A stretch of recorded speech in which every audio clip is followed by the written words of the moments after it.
going to have the guest speakers on shortly, but I'm going to pretty much introduce the author of Behold a Pale Horse and William Cooper, and then go into the background of him, a couple of other key component, I would say, figures that he speaks about, because everything's going to come back around full circle, and then I'll pass it off to you, Blanche, and then Blanche will pass it off to Layla, and then we'll get the speakers in.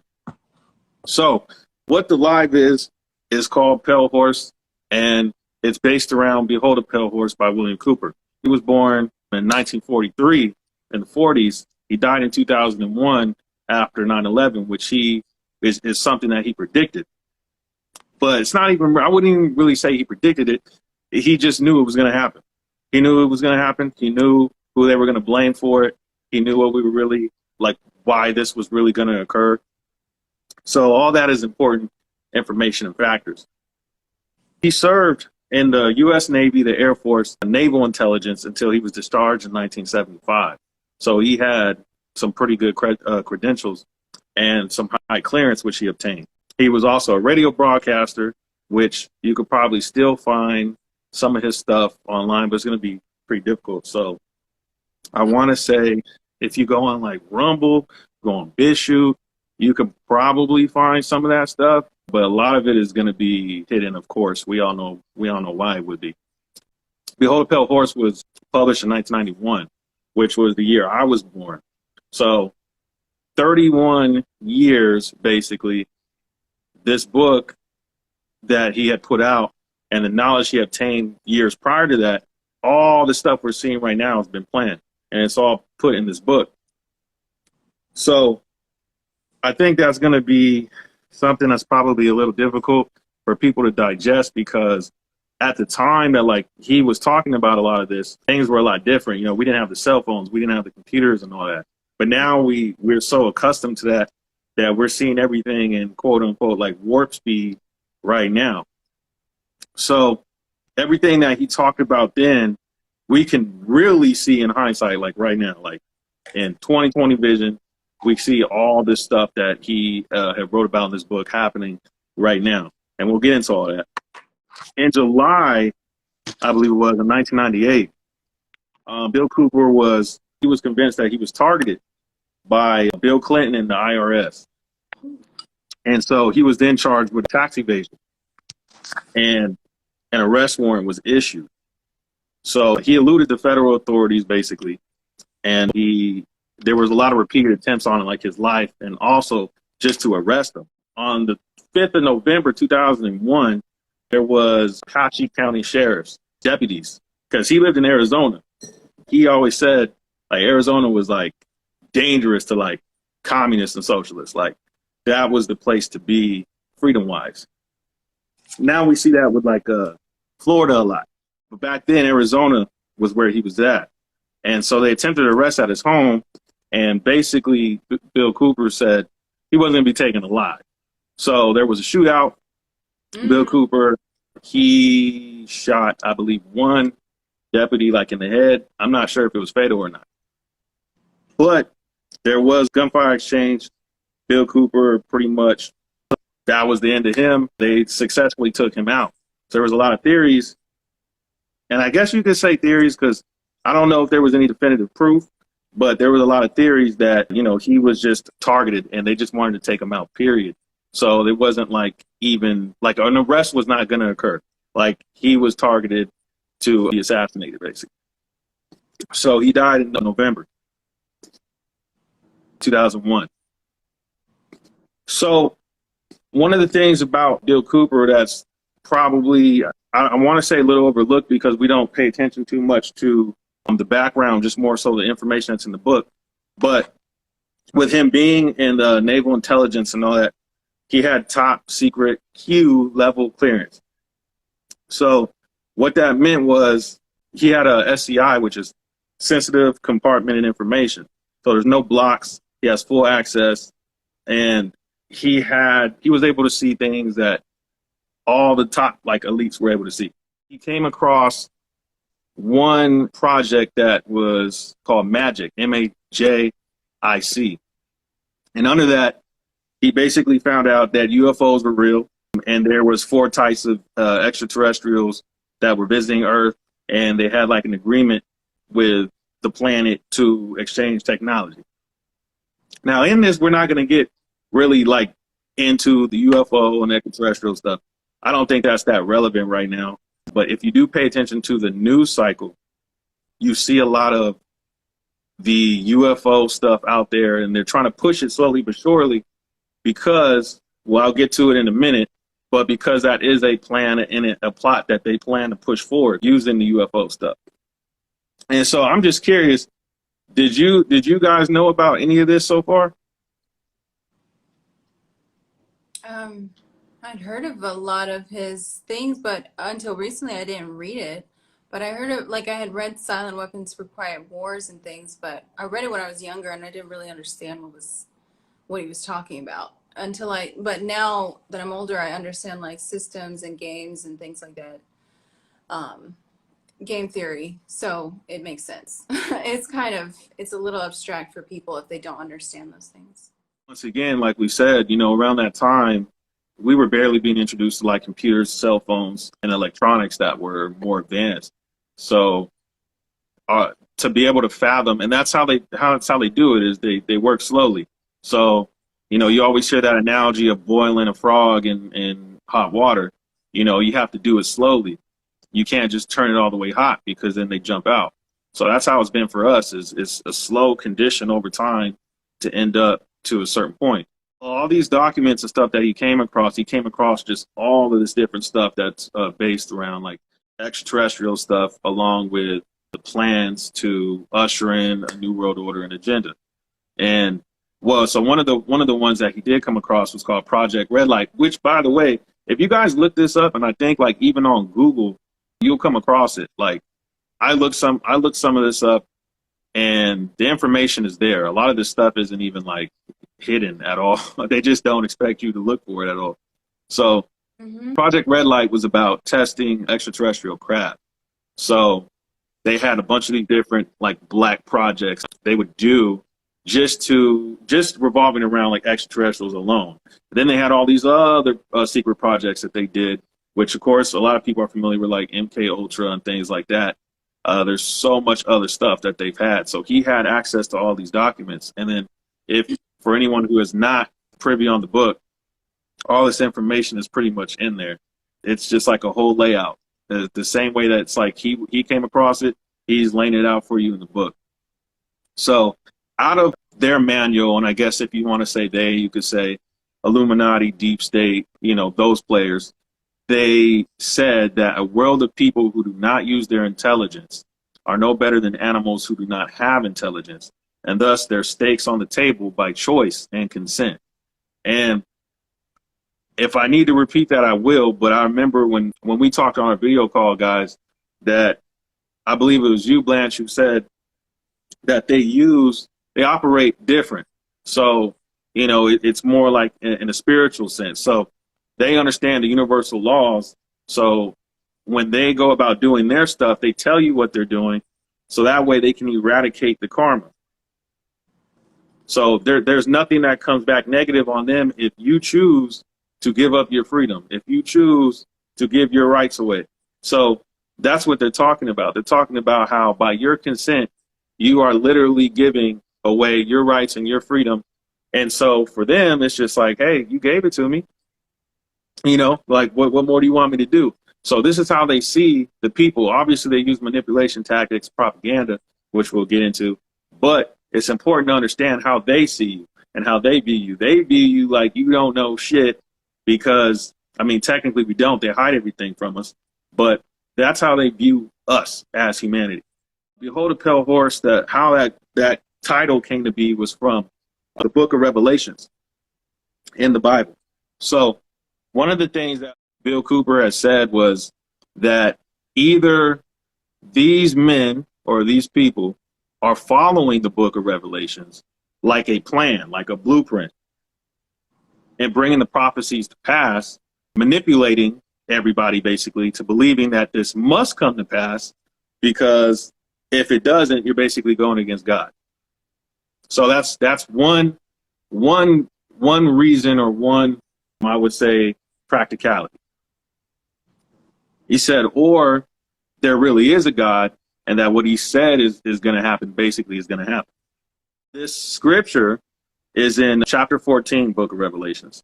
And it's the fourth horse of the apocalypse, is the pale horse. So that's where he gets that from. So the scripture says this specifically. It says, and I looked, and behold, a pale horse, and his name that sat upon him was Death, and hell followed with him. And power was given unto them over the fourth part of the earth, to kill with sword and hunger, and with the beast of the earth. So what he means by that is where you get the wars from, where you get the famine from, where you get the diseases and all this, and viruses and all this stuff from. So this is what they're playing off of, is that. So this is pretty much what we've been seeing and what we see now.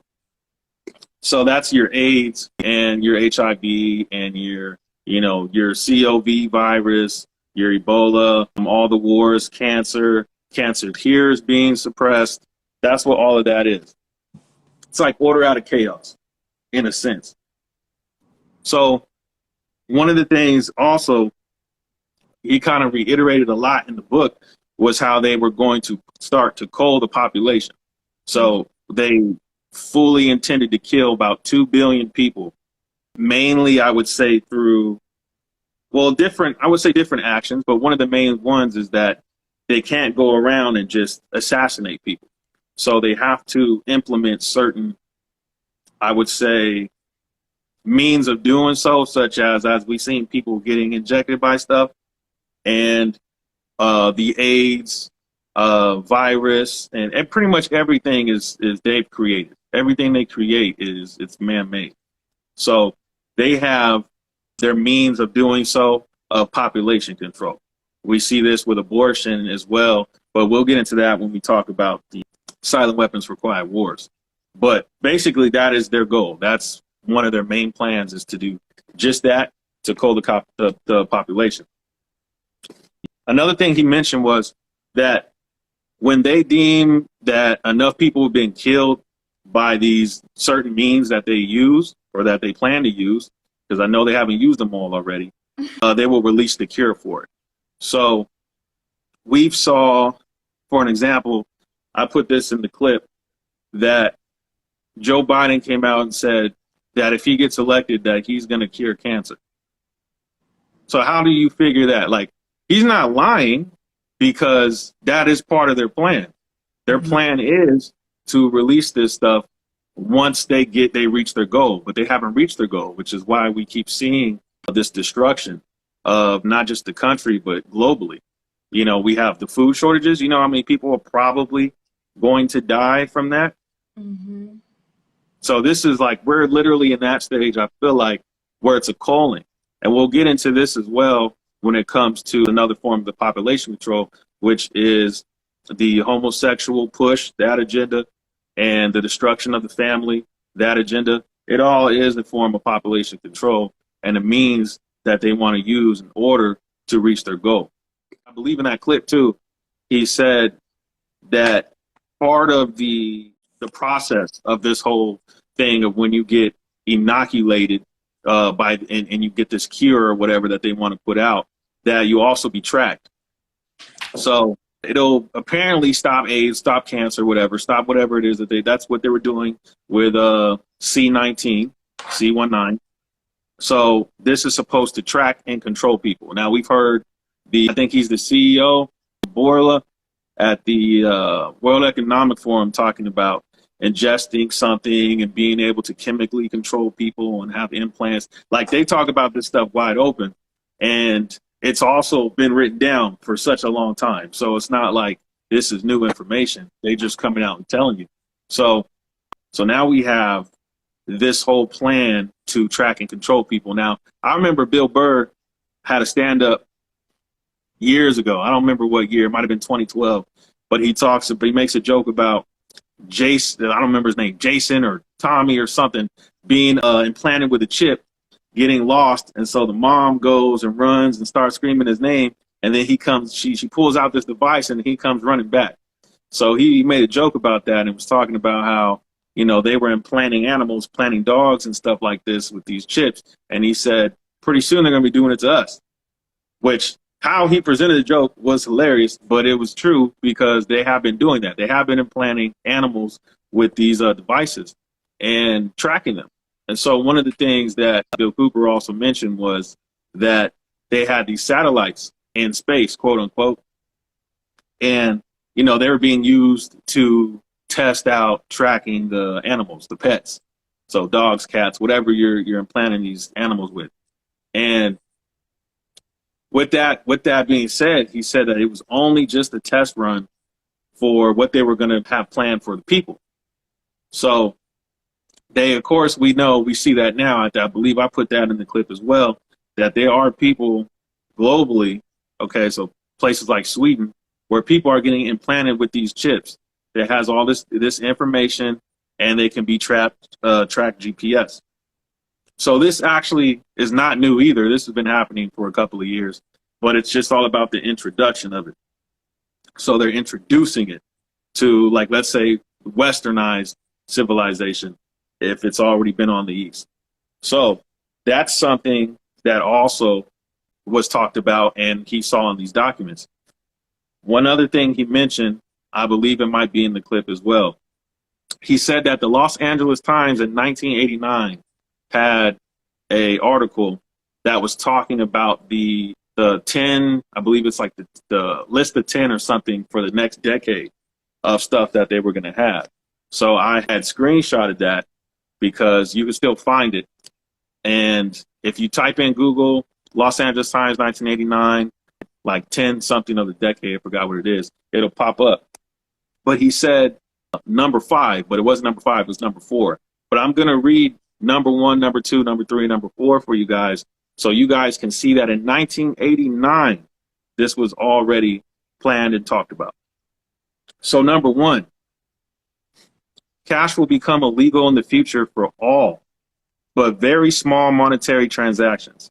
By 2050, no paper money with a value of more than $10 will remain in circulation. Restrictions on the use of cash, chiefly paper money, would provide one cheap and effective method of crime prevention. So if people didn't understand that, if you've seen Minority Report with Tom Cruise before, you see how that was like preventing crime basically like before it happened. I'm hearing a lot of stories about this trying to be like, I guess, implemented to some degree like today, like that they're already doing stuff like that today. And so we also see that they're trying to go cashless with everything. They tried to do that when, you know, CV19 was going around. And we've had, I would say, like a numerous, I mean, you have it to where you can pay off your phone. You have the credit card stuff, which is already a form of credit system. So we've seen this happening for a while now, but now it's just so fast and warp speed that it's right in your face. You can't deny it. So that was number 1. Number 2 is electronic immigrants. That already just sounds wrong. But electronic immigrants, people who telecommute via computers to work in another country, will be the new global workers of the future. That sounds horrible. I don't care how people look at that, but that sounds horrible. Number 3 was robots with human intelligence will be common within 50 years. Robots may one day possess levels of intelligence far greater than that of humans. So I don't know if people paid attention to any of that stuff, but I have some of the tech stuff where the robots, I mean, you have the sex robots, which is ridiculous, but you actually have robots that they're creating with that they're trying to be able to make babies with them. I'm pretty sure you've seen that, Blanche. I'm pretty sure you've seen that, Layla. Like, robot babies, basically. They're trying to make it to where it's like robots can have children and have this whole consciousness. And this is some crazy shit that, you know, most would just say it's like a sci-fi film, but they're really doing this stuff, which is terrible because there's no one asked for it. But number 4 was physical restraints such as prisons will become unnecessary in the future with the availability and widespread use of electrical and chemical implants that will allow 24-hour-a-day control of individuals' behavior. So They just want to implant you so they can control your behavior and pretty much what you think and all that. We've known that for a while. I'll stop right there for now, just to see if you guys had any questions or anything you wanted to say real quick. No, yeah, this stuff, it's crazy because I follow somebody in Shanghai and she's Yeah. talking to me, she's like on the ground. Every other video is her crying, you know, because she's like mentally like losing it because she can't even go buy groceries half the time. And she has like 4 kids. So it's like crazy to see they're really rolling this stuff out. But I'm not so worried about the robots because we're going to have at least 20 years of these robots strictly being used for sex. So let's just not worry about that. Like they're just going to, they're not even going to Yeah. any other You technology. know, I agree. Like, there's certain things, like I said, the UFO thing doesn't matter to me. Like, I'm pretty sure all of us on here understand, like, extraterrestrials exist. Like, we're not all there is. But it's just that that's not what I'm worried about right now. And I'm pretty sure that's not what you guys are worried about right now. Because we're not dealing with, like, you know, we're not dealing with that aspect of things at all. We're dealing with these people, whether you want to say they work for demons or whatever at all, but they literally just want to control humanity. Like, that's it. That's where we are with it. And it's not a America thing or an Australia thing or a Canada thing. It's the whole world. So it doesn't matter where you go.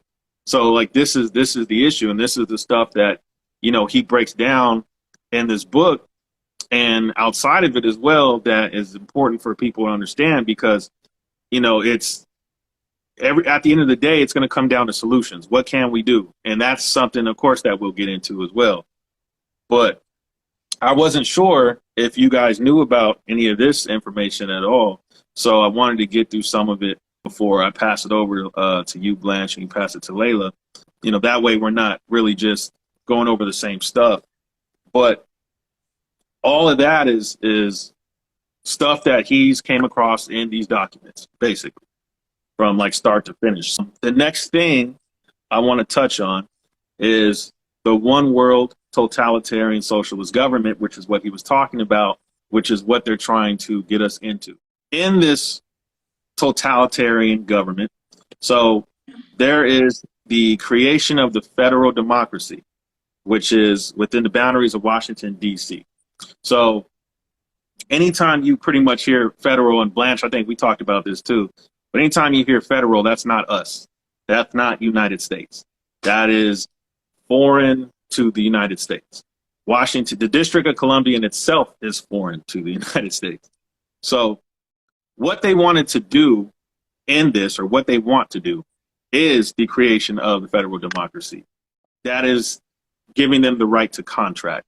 So through that means is that if we were too irresponsible, meaning like, hey, you can't govern yourself, then we would contract to receive rights from that federal democracy, and thus in return give up our freedom. So that leaves it to where it's like, you have privileges, basically. You don't have rights. You have privileges. So you know, if you're living in a household with somebody else who's paying all the bills and stuff, they say you could take the car, but you can only go a mile up the road. So that's pretty much where we're getting to. That's what they want.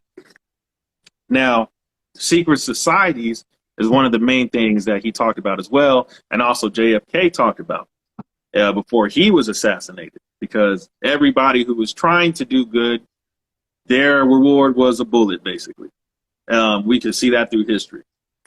So secret societies is what Bill Cooper said was destroying and subverting the nation from within. So that's what we see really now. I mean, it's not that America is bad or something. It's there's people that are in there who are destroying America from the inside. And that's where we get confused with who's doing what, because we have pro-black people saying it's all white people, and we got, you know, the white people, whatever, saying it's the Jews, and it's this and that and that. It's like, it's not even that. It's these people that are within these societies that are causing this to happen. So when they're working behind the scenes, they use basically the Communist Manifesto as a blueprint. So that's why it's easy to say it's communism, or some people say socialism, it's Marxism, it's this, it's that. but they use the same blueprint. And that's also what we're seeing right now. We're seeing the same blueprint being used as Hitler and as Stalin and Lenin, and like it's all the same thing. One of the things Cooper pointed out was that through the United Nations, which was created by this nation, actually, from an older organization called the League of Nations, which was the original foundation, at the highest levels of our government, the Constitution's already been scrapped. They already were like, yeah, we're done with that. And so they're working under the aegis of the UN Participations Act, which you can also Google and look that up, and the United Nations Charter, which means there's no rights and only privileges, which is what we were talking about. So Participation Act is simply just saying, you could participate, but, you can't do whatever you want to do. So that's the UN. Anytime you hear the UN, that's also not on our side. They're not on our side at all. There's a lot of important factors into how this stuff is being built. And if you don't understand your own government, your own branches and all this stuff, then you're not going to get it. It's about as simple as that. So there were some key figures he talked about as well, like Karl Marx and Adolf Hitler. But before I go into them, Blanche, I know you got something bottled up you want to say. I mean, I'll just say this. When I was listening to this book, I realized what's going to happen to most people. When you start hearing this stuff, like, it's so outlandish that it's true. Like you're listening to him talk and it's the truth, because you can tell when somebody's gassing you up and lying versus when they're telling you the truth. And even sometimes, even when he was talking, he was like, I don't know if it's this or this, but I know it's something. And I just think that most people, when they read this book, most folks just give up. And I think the problem in an information age is, it propels a portion of society to, want to go against this stuff and want to rise up and want to fight. But really what it does is it just makes most people turn into cowards. And most folks, because I was listening to this and I was like, it's like a no-win situation almost. For a second, I caught myself thinking that in my mind, like, this is crazy. Like, this is absolutely nuts. And to think about, he wrote the book in 91.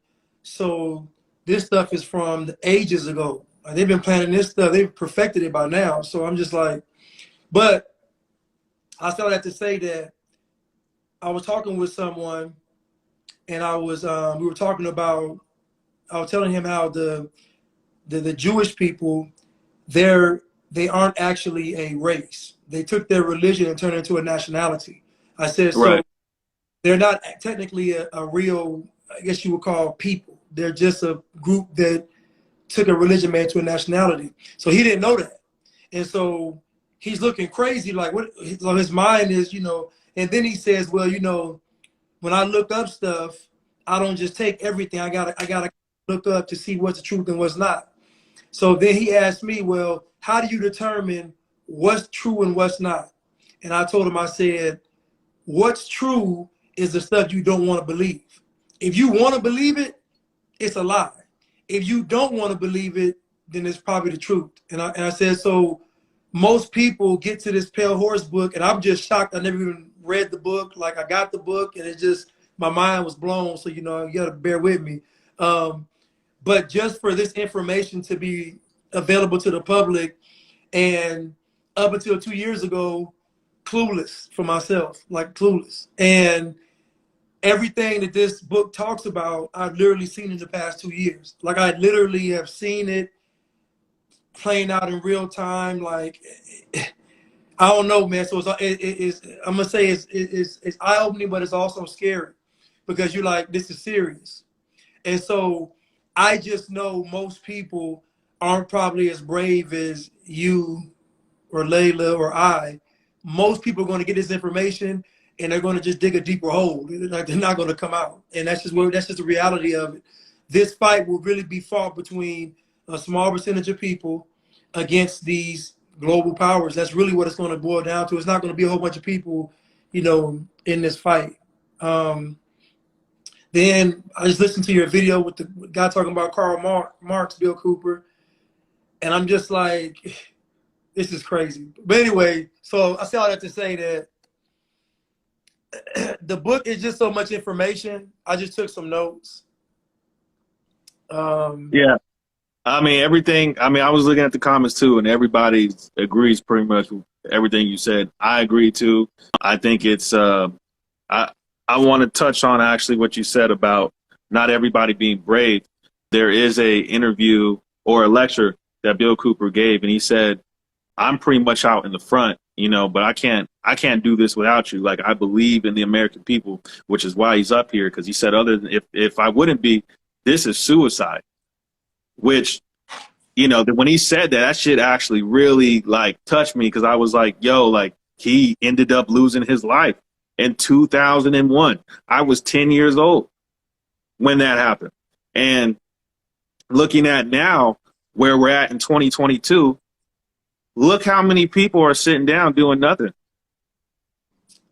You know, they're just watching the world implode. And, you know, it's like, forget bravery. It's just like, yo, you don't even have heart. You can't even inform, you know, your family without you feeling like, oh, you know, I'm going to be ostracized and all this other stuff. It's like, look, that is the last thing you need to be worrying about right now.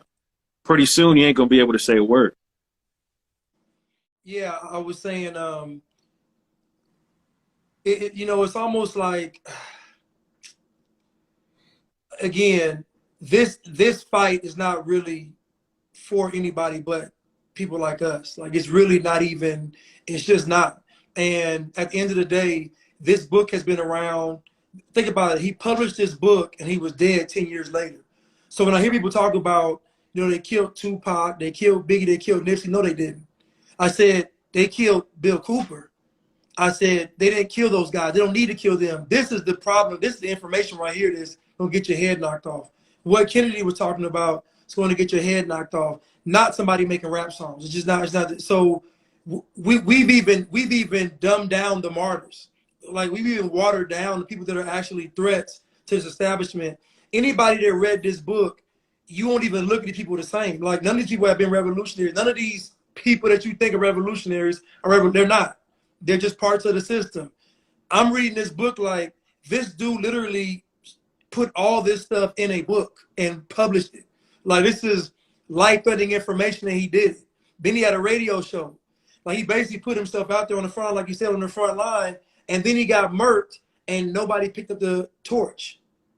Nobody picked the torch up. Like, nobody said, well, maybe you could say, I guess, Alex Jones, I guess, maybe, but I don't know. Alex Jones. But see, I don't listen to Alex Jones. I don't trust him either. But Bill Cooper didn't like him either, man. And Okay. I'm gonna stay on Cooper's side of this, because he's Alex Jones ain't never had no clearance.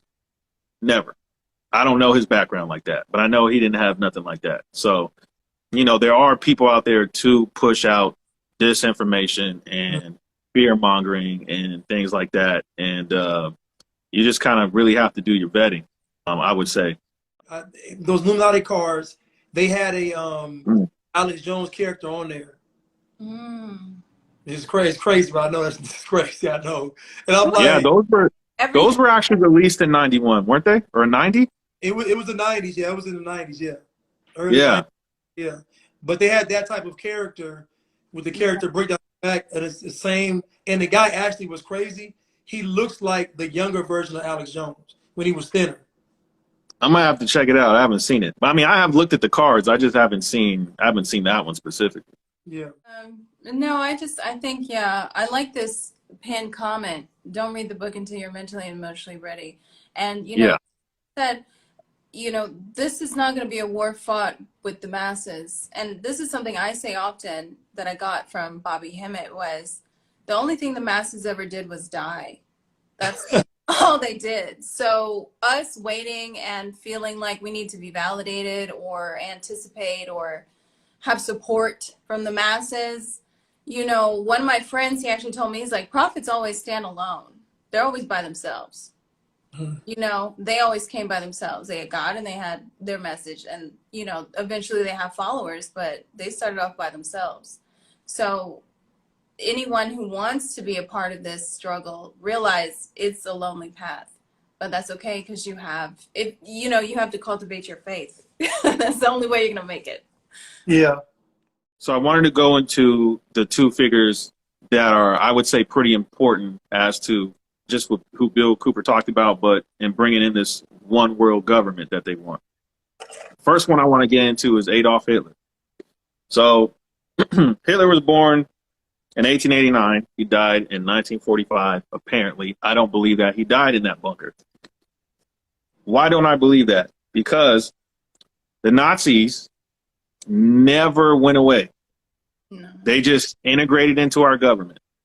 Mhm. And for people who aren't privy on that information, just look up Operation Paperclip, because we've had generals, all these high elites in the Nazi party that have infiltrated into our government, which is why we can still see the same tactics being used today. Now, one thing about Hitler is he really, really studied propaganda, like to a T. That's why he was able to come to power, really. So Adolf admitted that he thought that the public was stupid and that the Marxists of his time were his teachers, like his master teachers. That's where he got everything from, was Marxism. And they were basically the master teachers of propaganda, or political propaganda, I would say. The propaganda was directed towards the masses in Germany. That's why if you ever look back, you can see like so many people, you think, why would so many people follow Hitler? He was just like an American politician, basically. Mm-hmm. He said that the people don't think, they don't use logic, and that they rely on emotions and feelings, which is what we can see happening now. In the news cycle and things that happen, they play off of people's emotions and feelings, which if you operate in that way, you can't think logically. So that's what we call propaganda. Sure, you already know that, Layla. Propaganda, he said, has to be used in a repetition, because people don't think, they forget, basically. They forget very fast, very quickly. That's why we had Vine, we have Snapchat, we got these 30-second, 15-second clips, because people's minds, they don't operate at a higher intelligence. So the repetition that we see used are such things as like Republicans are racist, Trump is a threat to our democracy. Like, they say this stuff all the time. It's all the time in the news. If you literally can pull up different clips, probably on CNN, you can see the repetitiveness of all the stuff that they say. They say it. It's a form of propaganda. Let's just put it that way. So if you say it enough, and then it becomes truth to people because they just keep on hearing it. So it is a tactic that's used and was used by Hitler. Because of the repetition and the brainwashed public, that's how it gains its power, basically. So that's a tactic that Hitler used in order to brainwash the masses. So what he said was that what a propagandist, like a true propagandist, fosters is not independent thought. He said, but mass emotion. So I remember, I forgot the guy's name, but he was on Joe Rogan's podcast, and he was I believe, the inventor of the mRNA. And I think he used the term mass psychosis. Yeah, Rob. So that can be considered the same thing, technically, is a mass psychosis, a mass emotion, a hive mind of people is what they want to create. And so we see a lot of that. We see a lot of that when we watch these interviews and stuff on YouTube of people going around asking people, what do you think of Kamala Harris? What do you think of Joe Biden? And they're like, yeah, I think they're doing a great job. And then they ask, well, can you tell me one good thing they've done? And they can't tell you because they're brainwashed. So that's pretty much the same tactic. And then we can't, as the people who have minds, we can't communicate with these people because they're just so far gone, pretty much. Like, there's really no helping them once they fell in that trap, because only they can get themselves out. So this was pretty much like the formula that got Hitler into power over like all the people. He had all those followers. It was just using propaganda to a T. Hitler was influenced in his thinking by one of Europe's leading men of science, which was Gustave Le Bon. He wrote a famous 1895, basically book or piece on the psychology of crowds, which could be considered a crowd mind, a hive mind, a group mind, that. So that's where Hitler learned and studied to utilize that propaganda that he used to get to power. So the Western leaders, so here in the U.S., they didn't do that. Like they didn't follow that at all. So they had no idea pretty much what they were going up against. And so there was a lot of anti-Western like propaganda messages here. And that basically successfully took down the institutions and the traditional ideas of the West. So now we see them talking about, I mean, you can see this in modern times, you can see them talking about how, you know, America's racist. America is just, oh, this has always been a racist country. And this is, no, it has not. They're getting you to hate your country. That is the same tactic that they were using back then, and they're using it now. The same thing. So one of the main reasons why Hitler is so important is because it's the same playbook. And it's being used in a modern time, like right now. And since none of us were born when Hitler was around, we don't know about it because we don't study history. We don't study, you know, tactics. We don't study. One thing that I think Bill Cooper had also mentioned was that if you don't know your enemy, you can't fight your enemy. You don't even know who your enemy is. So there's basically nothing you can do if you don't know who you're fighting and what they do. So Hitler was an important figure because of the tactics that he used. So those same tactics are being used today. And we had people from Hitler's regime installed into our government, such as Werner von Braun, who was like the head engineer of NASA. So I don't know if people know who he is, but NASA is basically like the public space program. We have the public space program and we have a secret space program. The secret space program is obviously, you don't know about it. That's where all those black projects going to different planets and doing all this other stuff, extraterrestrial, all that is stuff that you will never see because that's not for you to see. We have that public space program, which is NASA, which has been infiltrated by the Nazis too. So different forms of our government, we've had the Nazis installed or different people from it. So one of the other important figures that this is really relevant to right now is Karl Marx. So Karl Marx, which you'll hear Marxism a lot, probably now, definitely, for people who didn't even know what the hell that was like 2 years ago. So Karl Marx was born in 1818 and died in 1883. So he didn't even live to see the 90s. So he was somebody who was studied. Now, Blanche, I think you saw that. I don't know if you saw the whole video or just some of it, but so you'll probably already know some of this. Well, Layla, I'm not sure if you finished, but I believe I sent you some of this as well. Is Karl Marx was the founder of Marxism. Okay, that's Marxism. So Karl Marx was, and this is mainly like I would say in their words accurately. So from back in the time. So Karl Marx was customarily depicted as an admirer of Abraham Lincoln. And he was a resolute foe of chattel slavery, they say. So he was against slavery.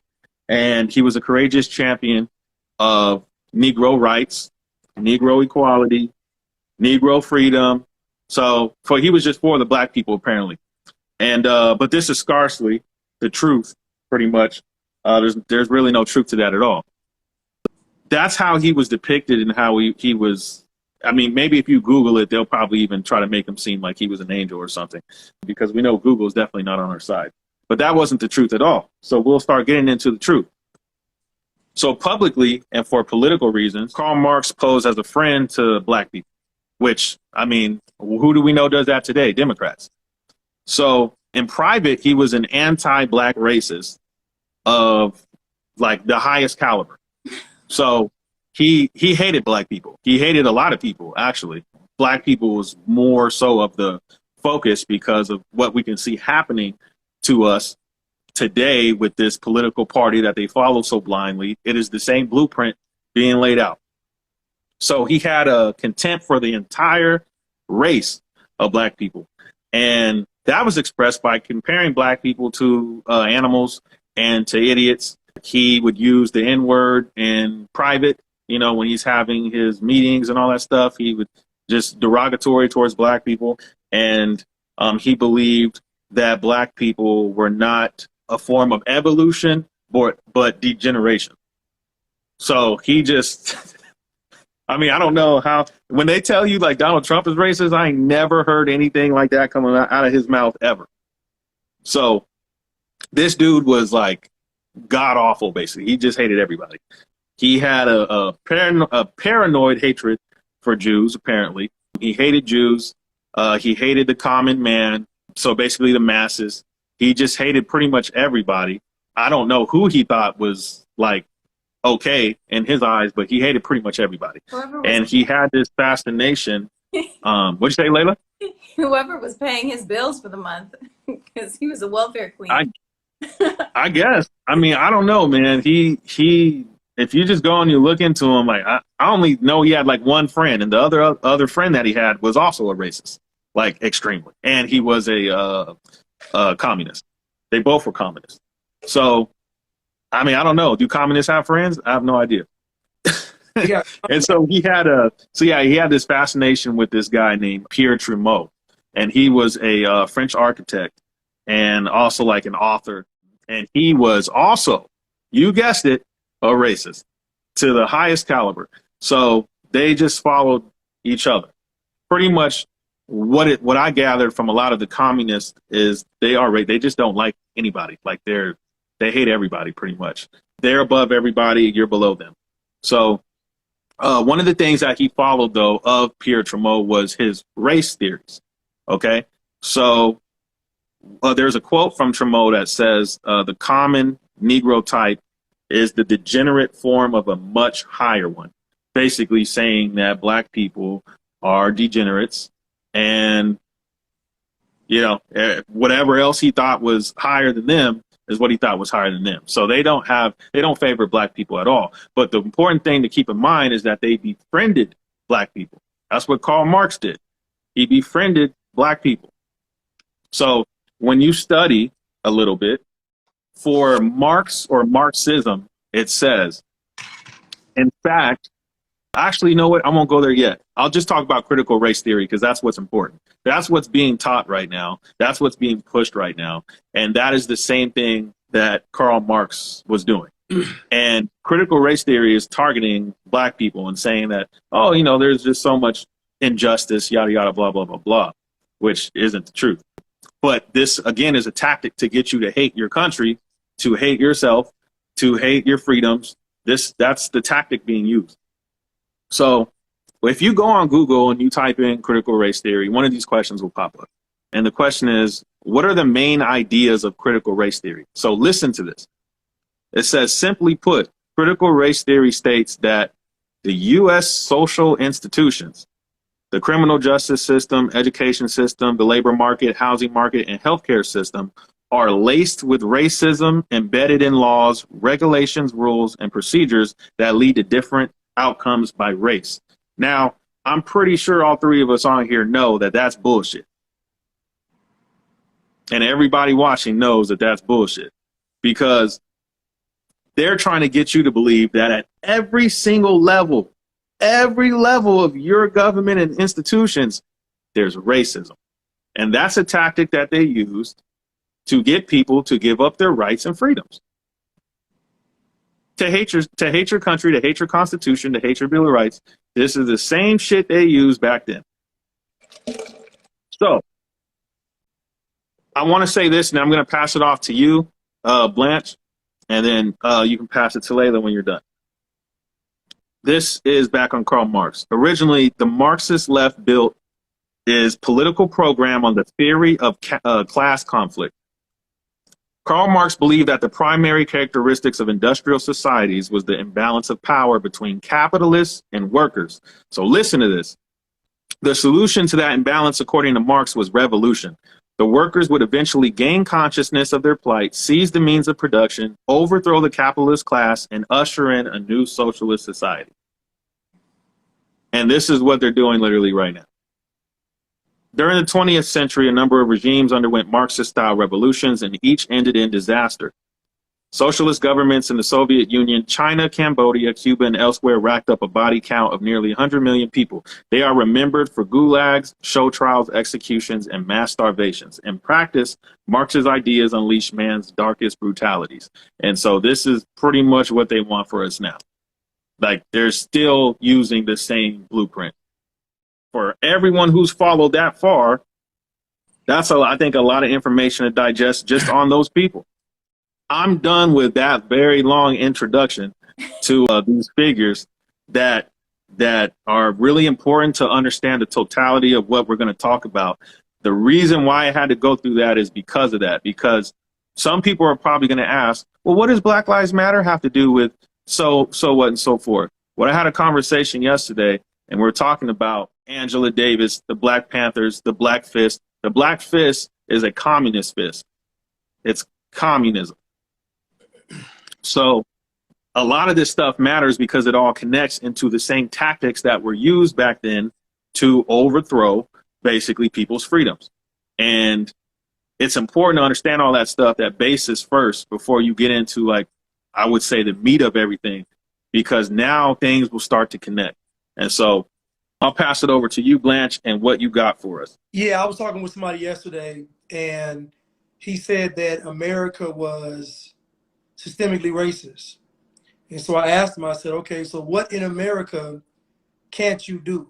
I said, like, what have you been denied in America? Like, who said you can't do? Now, keep in mind, he's college educated, corporate America. Keep in mind, he's, living his best life. So he said it's a denial. He said it's a denial of resources. And I'm thinking that sounds like very communist. You rich people. It's funny when the guy was talking in the book, he was talking how all the leaders of the communist movement were rich. Like, it's like all the rich people leading it, but they're telling poor people that rich people are against them. Like, it's insanity. But he said a denial of resources. And so I said, okay, give me an example of you being denied resources. His example literally was, he said when he was on campus, going to college, getting his education, he said there was a building that had the state-of-the-art stuff in there. He said no one told him that this building had the good stuff in there. He said he didn't figure out the building had the good stuff in there, like with the computers and all this stuff, until 2 years later. I said, so your example of America being systemically racist is the fact that no one white told you that this building had better equipment in it. He was like, yeah. He said, why didn't they tell me? That's literally that. So I said, so let me get this straight. When you were taking your test in high school, nobody came up and gave you the answers. When you took your SAT, nobody gave you the answers. When you were in college taking your final exam, nobody gave you the answer. But this moment in life, they're supposed to give you the keys to go to the building. I said that you walk by every single day. You see people coming out the building every day. You walk by it. I said, why'd you just go in it? He said, because they didn't. He said, it's the mindset. You see, when you don't see it, then you don't want to go like it. But see, I have to say that. So when I'm listening to this guy talk about Karl Marx is literally the Jewish version of Black Lives Matter. He's fraud. He hates everybody. He's fraudulent, scammer, just like everything they are. He actually is. Don't want to work. Hates black people. His son-in-law was black, so he said, but he felt like he had money, so he wanted to be now he wants to be his friend. It's just like it's the same people. Same thing with Margaret Sanger. She's presented one Roe v. Wade. She never had an abortion. Like, all the people are frauds. And so what you find is that all the folks leading these movements are frauds, even down to the nonprofit organizations funding the communists. Like, it's just crazy that everybody that we think is good is horrible, and everybody that we think is bad is actually good. It's like a great inversion of everything. But let me just get to my notes real quick. I'm gonna be about 5 minutes later, then you can go. So in the beginning, I wrote down they basically are Satanists. He talked about the Ark of the Covenant, talked about George Bush Sr. being the first king of America. He mentioned America being under martial law since the Lincoln. Basically, he said, what I thought was scary was, he said, the fact that we have FEMA means there's no constitution, because FEMA can supersede, like, you know, where we are now, FEMA's in control pretty much. So it's really what they want to do. It's like no kind of, we're just emergency youth authorization for everything. Like, we just crazy. But this is what stuck out to me. He said, don't be at home during the holidays. Yeah. Mm-hmm. And so I'm like, I remember that. like, he can't, like, he said it a few times. Like, I know you think this is, he said, do not be caught at home on the holidays. So I'm scratching my head like, dang, that's gonna catch think about the holidays. Everybody's gonna be at home. Like, that's literally like, everybody's gonna be at home. Whether you're a freedom fighter, whether you're a socialist, everybody's gonna be at home. So I thought that was crazy, because it would make sense for that to be a day you would just use to just round everybody up. But he mentioned about the greatest threat to all of this stuff is basically patriots in America. Basically, like, American patriots are the greatest threat, because we actually will believe in freedom.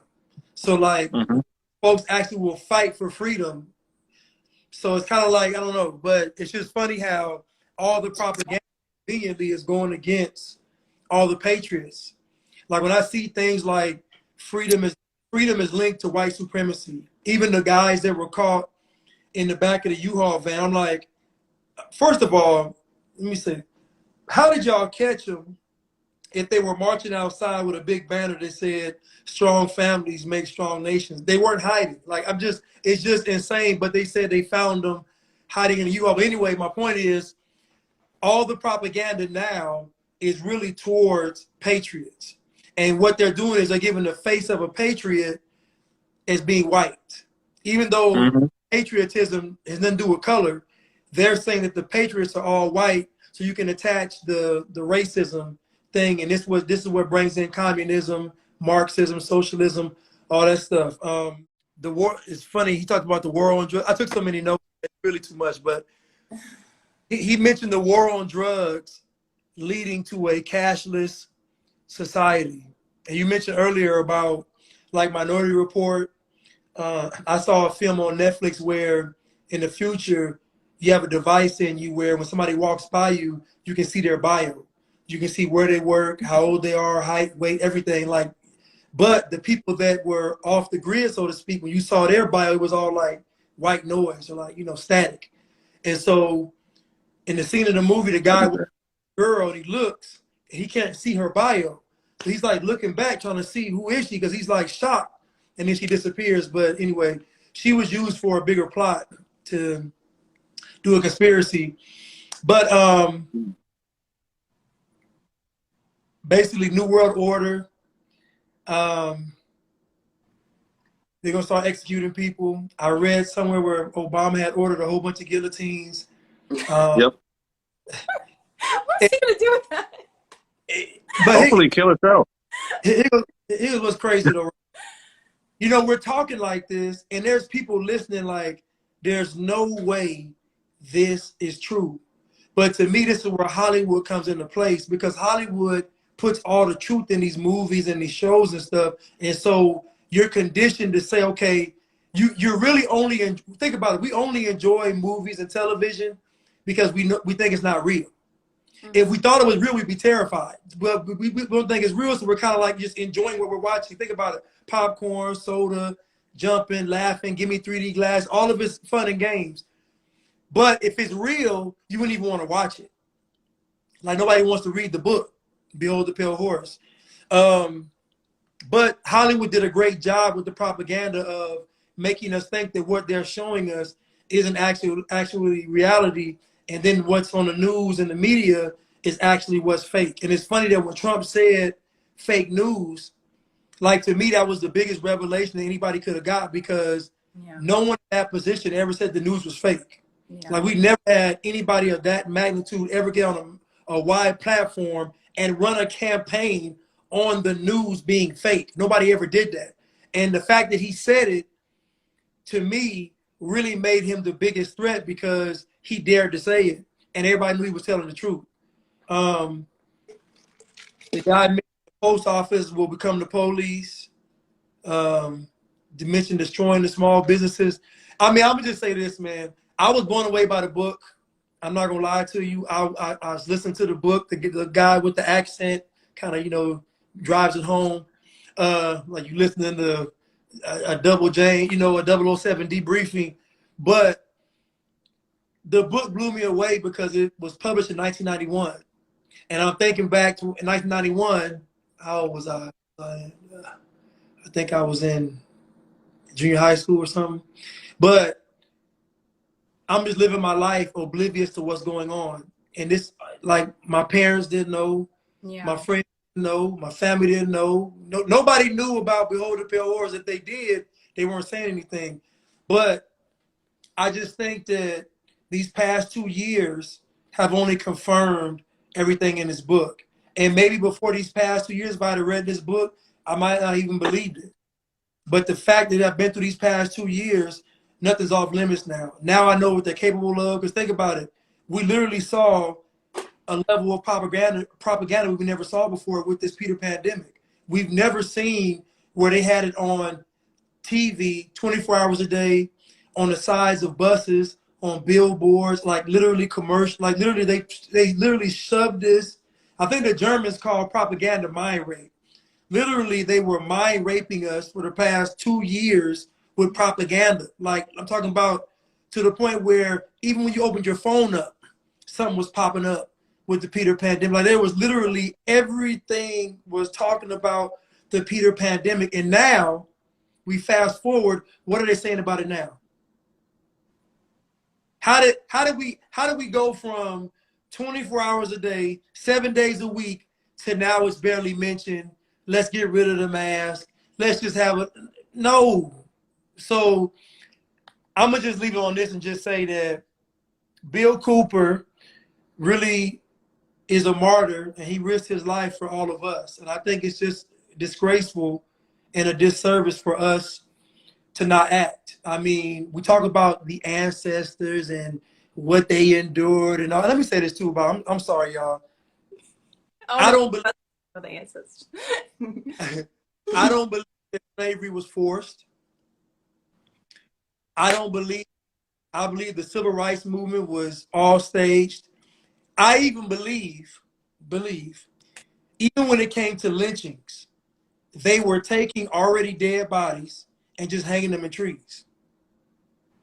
You don't actually have to do a lynching. You can just take a dead body and hang it in a tree, and it's a lynching. So to me, this level of propaganda has been going on. Think about it, this book was written in 1991. So this stuff has been going on. Think about it, Karl Marx was born in the 1800s. So this level of propaganda has been going on for centuries, probably even thousands of years. So because it's going on so long, I don't trust any of the major events that have taken place to get our emotions all riled up and put us in a frenzy. I don't believe in none of this stuff, because I know good and well back in the 1950s, the average person couldn't afford to go outside and protest. You had to work for $10 a week. So there's no way you had time to go out there and go sit in a cafe and get a milkshake poured on your head. You had the time to do it. I'm sorry. So I don't believe it. I don't believe none of it. And when it comes to slavery, you can't make me believe that all these people was enslaved for this long a period of time. No, I don't believe it. So I don't believe none of it now. And people can say, "Oh, Blanche, you trip, you off on the deep end." But if you read this book, you just realize how deep this stuff goes. Like literally everything is planned and orchestrated. It's not an accident. I don't care if it's an earthquake, if it's a thunderstorm, if they can make clouds produce rain, what makes you think this stuff is real? Mm-hmm. Like if they have all these Operation this, Operation Paperclip, Operation Notebook, Operation Textbook, Operation Agenda 2021, Agenda 20, all this stuff. I don't believe none of it. So because I don't believe none of it, I'm going to question everything, and I'm going to do my darndest to really push back on everything we were even taught in the history books. I'm about to be done. The guy I talked to yesterday, I asked him, I said, what do you know about slavery from a first-hand experience? He said nothing. I said, then that means your idea of slavery was all given to you by someone. And that someone involved a producer, a director, a script, cameras, and actors. So I said, so even your idea of slavery is false because you're getting it from a production. You didn't see any, you never talked to a slave. He's all, well, I've seen a plantation. I said, you saw a place that they said was a plantation. You haven't seen a functioning plantation with you hearing hymns in the background and nobody know. You ain't heard whips cracking. You ain't seen her babies crying. You ain't seen none of that. All that stuff is Hollywood. You haven't seen none of it firsthand. So just think about it. You got your whole identity entrenched in something that you've never actually seen or touched. That's how deep the propaganda goes. You don't know how it was on a plantation. You don't know if they drunk Kool-Aid. You don't know if they drunk iced tea, sweet tea, lemonade. You don't know what they did. All you know is when Hollywood shows you, you got the white people on the porch having a great day, and you got the black people in the field looking back at them upset. I said, that's all you know Hollywood. You don't know what took place. So anyway, I'm questioning everything. Behold the Pale Horse. Behold the Pale Horse should be read in school. So if you got a private school or charter school, assign it as one of the summer reading courses and let your students come back with their mind blown. Yeah, I'm done. That's it. That's all I got. There was something you had mentioned, and Bill Cooper had said, which was a very important thing. He said, rights are a Trojan horse. And when he said it, first thing I thought about, gay rights, civil rights, anything with rights has always been a Trojan horse for some other shit. Yeah. And that is something that is important, I think, to keep in your mind, too, when you see these movements, that they are political movements that are leading towards something. And if it ain't something that's going to benefit you or us as a people, then it's benefiting somebody else. So I just wanted to add that to it. But go ahead, Layla, your turn. Yeah, no, I totally agree with Blanche. And when he was mentioning the slavery thing, I remember one time I was watching a documentary on slavery, and they said they hung little black kids from the roof, from where a ceiling fan was. Instead of a ceiling fan, which they had, they said they hung the black kids so they could wave the fan for the white folks. I was like, what? Okay, but I mean, that's all right. But yeah, they sensationalize everything. And whether or not slavery is real or not, it's a great way, because this is the thing. People don't understand propaganda is that it doesn't matter whether you believe it or not. It doesn't care about your personal opinion, because the way it works is it's both a mental thing. It's not real. It's just an idea in your head, but it's also a physical thing. It begins physical processes. It triggers emotions, which trigger hormones, and then they build neural networks in your brain. So it's the place that most education misses between the mental realm and the physical realm. And that's where propaganda sits. So it's, and that's really hard for people to conceptualize. So it's like when you're talking to people about things and you say that's not true, okay, that's great. You say it's not true, but you're not going to go in someone's brain and rip out the neural networks that are physically there that tell the person instinctively, like beyond, you know, their conscious awareness that something's real. So, you know, that's one of the tricky parts of propaganda. But overall, the book was just such a brutal piece. It was just so, he just laid it out as if, okay, this is what it is. And one of the things that I really, really enjoyed about the book was he mentioned that societies are just as easy to automate as you would automate a shoe factory. Mm-hmm. And that's the thing a lot of people miss. They think they're so involved with everything. And they think they're so in control. But that's not the case. And so that's how the elites look at us. They just say, okay, here's a bunch of gerbils. Let's put some food down. And they're going to scatter and they're going to run. They know how to manipulate those emotions because they know that the limbic brain, the reptile brain, let's say, because our brain evolved in stages. We have a lower level brain that just responds to, okay, stimulus so that we can survive. And it doesn't require a lot of energy to process information. It doesn't require that energy. It just responds. And then you have the higher level brain, the neocortex. That's the one that does the rational thinking. You know, that's the one that's going to say, okay, let me look at this book. Let me decipher it. Let me look at reality and do some analytical thinking. Let me look at some patterns and see if I can pick something up. And these are all things that are useful to us to have a brain that behaves like this. But if you don't understand how the brain even works as a person, because you don't need to understand how the brain works to listen to Cardi B and do twerking in the street. You don't have to, you know how the neocortex is going to process information to go get a bottle service at a club. So this is not something that's considered important, unfortunately. It's not something cool or exciting. But if you can understand this, you can start to say, okay, let me make sure I can process information and control what's going on inside me. Because we're not behind the wheel of most of the processes in our brain, like most of the processes in our body. So Behold a Pale Horse, I mean, it makes sense that he would just lay it out the way he did, because rather than try to sugarcoat it or make it more entertaining, you know, because people he knows that are able to process this information, you're just going to process it.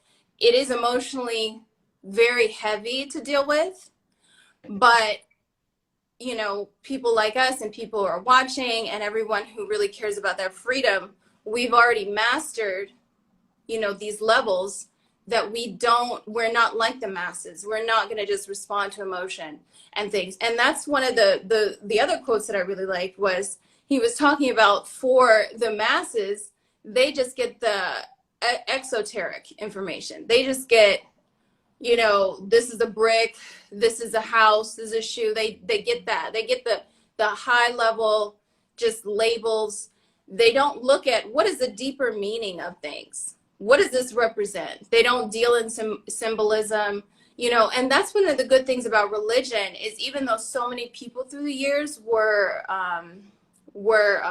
attacked in religion, a lot of the things like studying symbolism and understanding some of those esoteric meanings has been passed down. They did try to hide it a lot, but you can still see it. So there's some saving grace. And I grew up in Islam, like was my family's religion.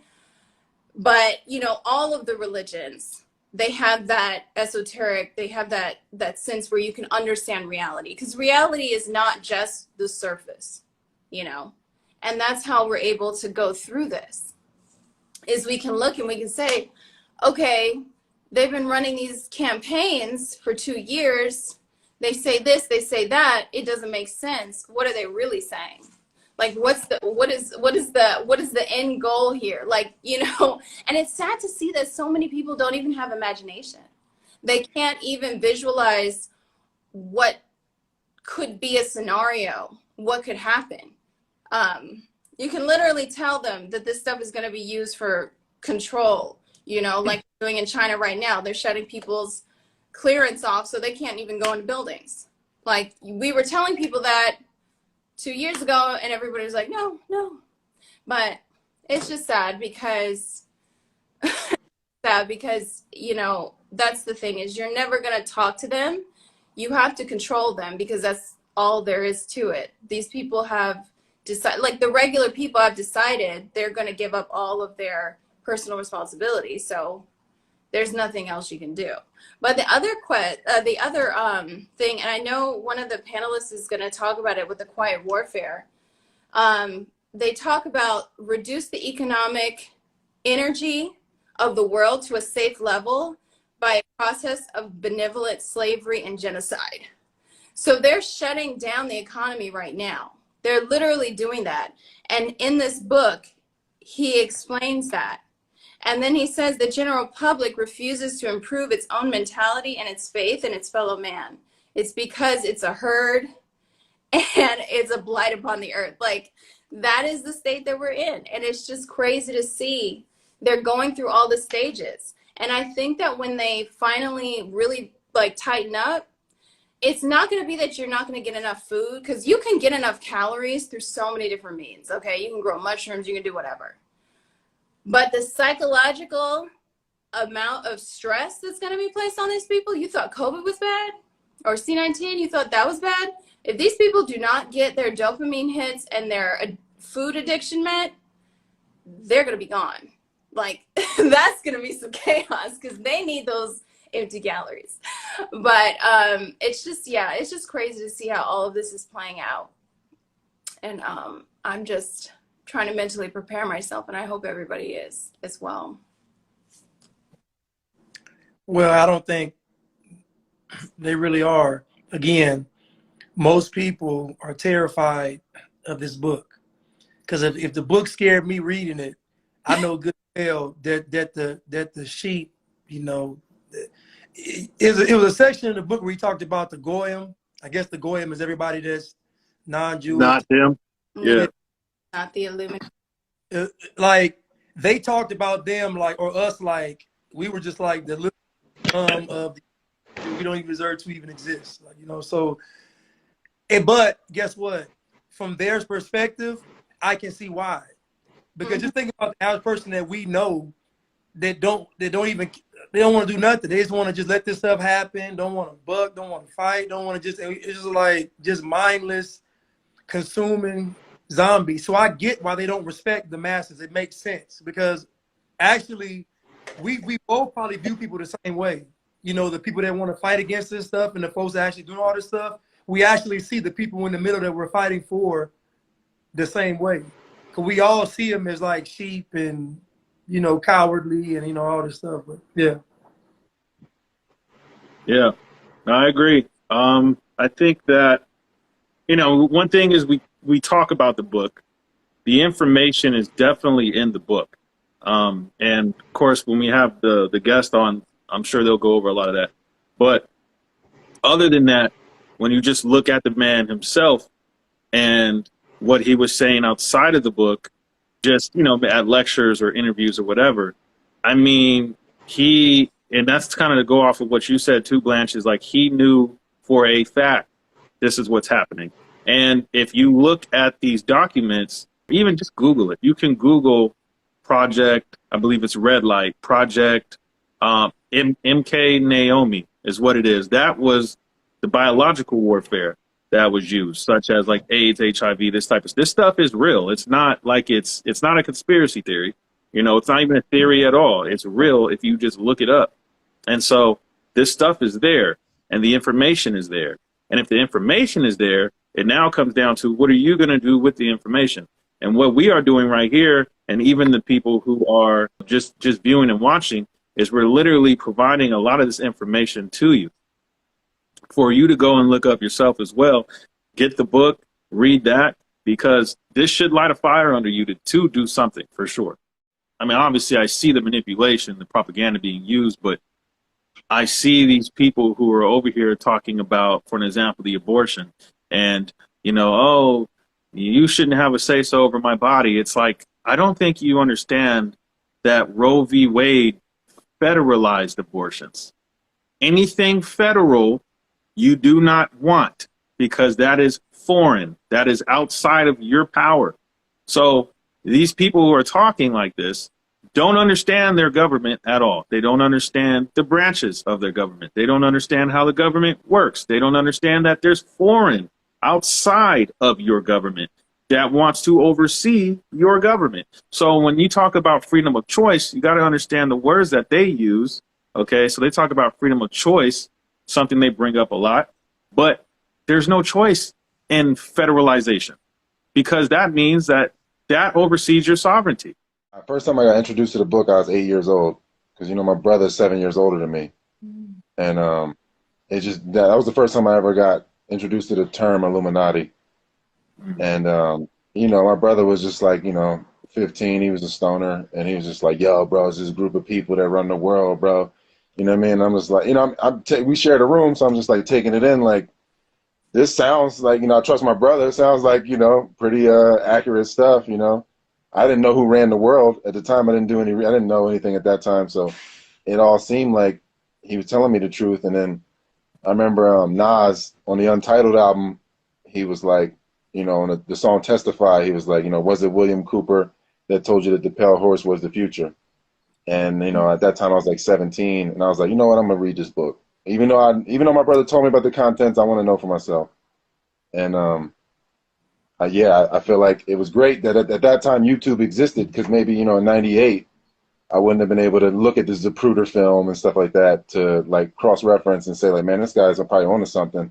Even though I got different views, you know, not that I'm against anything. It's just that like, I really don't know, man. I really don't know with the JFK assassination. I really don't know, because they didn't release that footage until like 9 years after he was murdered. So, or supposedly murdered. So, you know, that didn't get released until the 70s. He was killed in 63. So imagine if 9/11 happened and no one saw the footage until 2010. Wow. You know, so I really don't know. There's a bunch of frames missing in the Zapruder film. You know, so I really don't know about that, because you know, some people say that it wasn't even, you know, JFK. It was a dummy, stuff like that. You know, I've heard of stuff like that being the case. But and then JFK was crooked. You know, his whole family, you know, they were with the mob. So like I really don't know, man. I don't know what went down with that.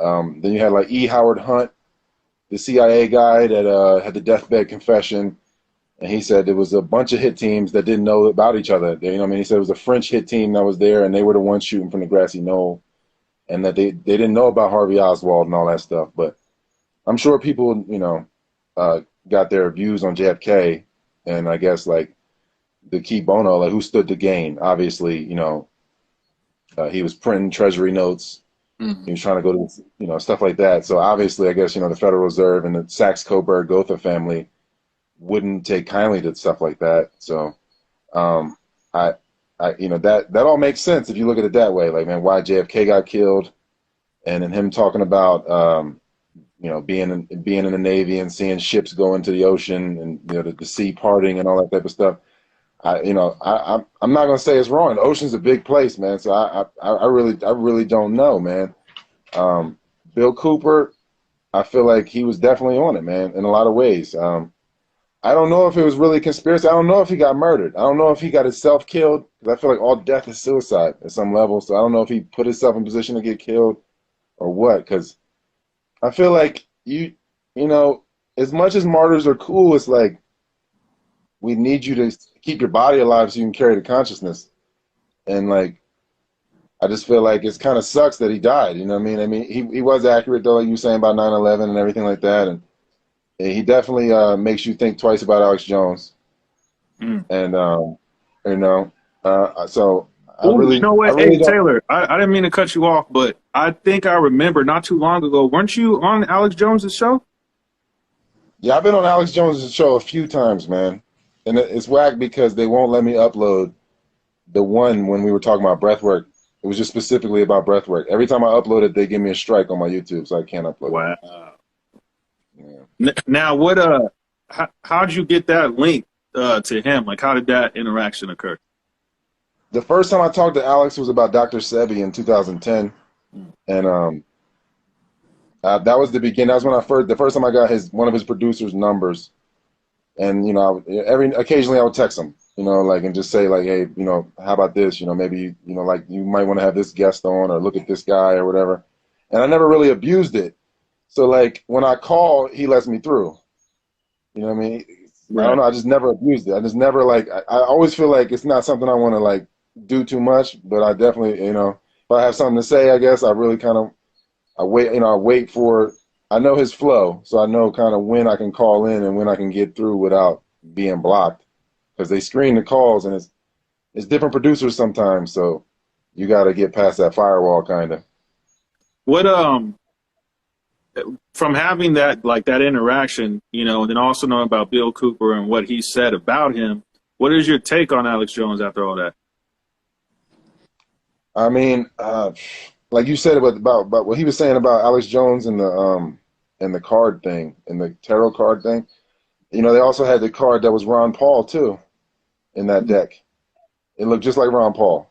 Ron Paul was like, he was supposed to be the savior in a lot of ways, at the time in like 2007, 2008. Right. So it could be accurate. It's tough, man, because I feel like everybody has parasites. So I feel like, Bill Cooper's parasites is what got him killed. They got him. They attracted his death. I feel like if you're not dying naturally, there's some sort of parasite situation going on. Like if you're not dying in your sleep in a dream, there's some sort of parasite going on inside that person. And so that's the tough part. Like I believe that he believed everything he was saying. I don't think he was being dishonest. If he ever lied, I think he just was repeating something that he didn't know wasn't true. But I feel like everybody should read the book, man. I feel like it's worth reading. I feel like it's introductions, like Illuminati 101. You kind of got to read it. Or you kind of don't really have a background of what's going on. It is kind of like the playbook of what's about to happen in a lot of ways. As far as like he was saying, like they're gonna have people gonna come into people's homes on Thanksgiving and stuff like that, or holidays, like you're saying. Mm-hmm. But I really don't know, man. I feel like Alex Jones is the same way. I feel like he believes a lot of what he says is true. And then you can look at the other side of it. A lot of his guests is Zionists. I think even though I love Trump, I feel like he's a Zionist. I feel like it's tough, but I can't. I don't know. I don't know if you should really be mad at it. That's his gang, in a lot of ways. If you're a Zionist Jew or whatever, then you got Zionist Muslims, you got Zionist Christians, so it's like I don't know to just like condemn this person because they are Zionists, because they feel like they're part of a chosen people or whatever. So I don't know, but I feel like his You had a post, I think maybe on Facebook or something, but I had screenshotted it and I had posted on mine, was about the Federal Reserve raising the interest rates. Now, one of the things talked about is obviously how the economy is going to be destroyed because it is planned to do that. That's how you would take over. And so with that, just from your take, what do you see happening with that going forward? Yeah, it's definitely, this whole thing, it seems like a script, man. It seems like if you look at any parasite life cycle, it's all in a loop. Parasites don't create new trajectories. They just keep the host in a loop. And so I think that's kind of where it's at. Like, this is probably like a 2,000-year loop that just keeps replaying. And some people get wind of it, get some information, or they remember themselves enough to where they kind of remember what happened before. And I think the Bible is kind of like the Matrix in a sense, like where, behold a pale horse, like you said, it's from the Bible, the scripture.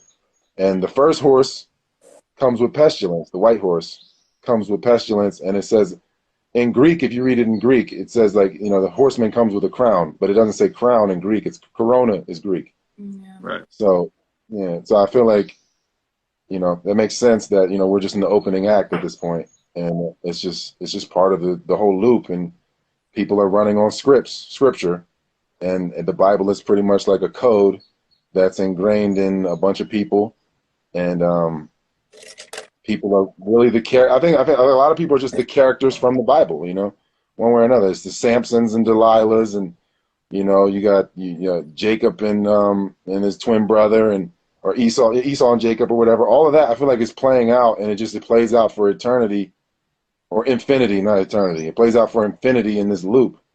I feel like it's a true story, the Bible.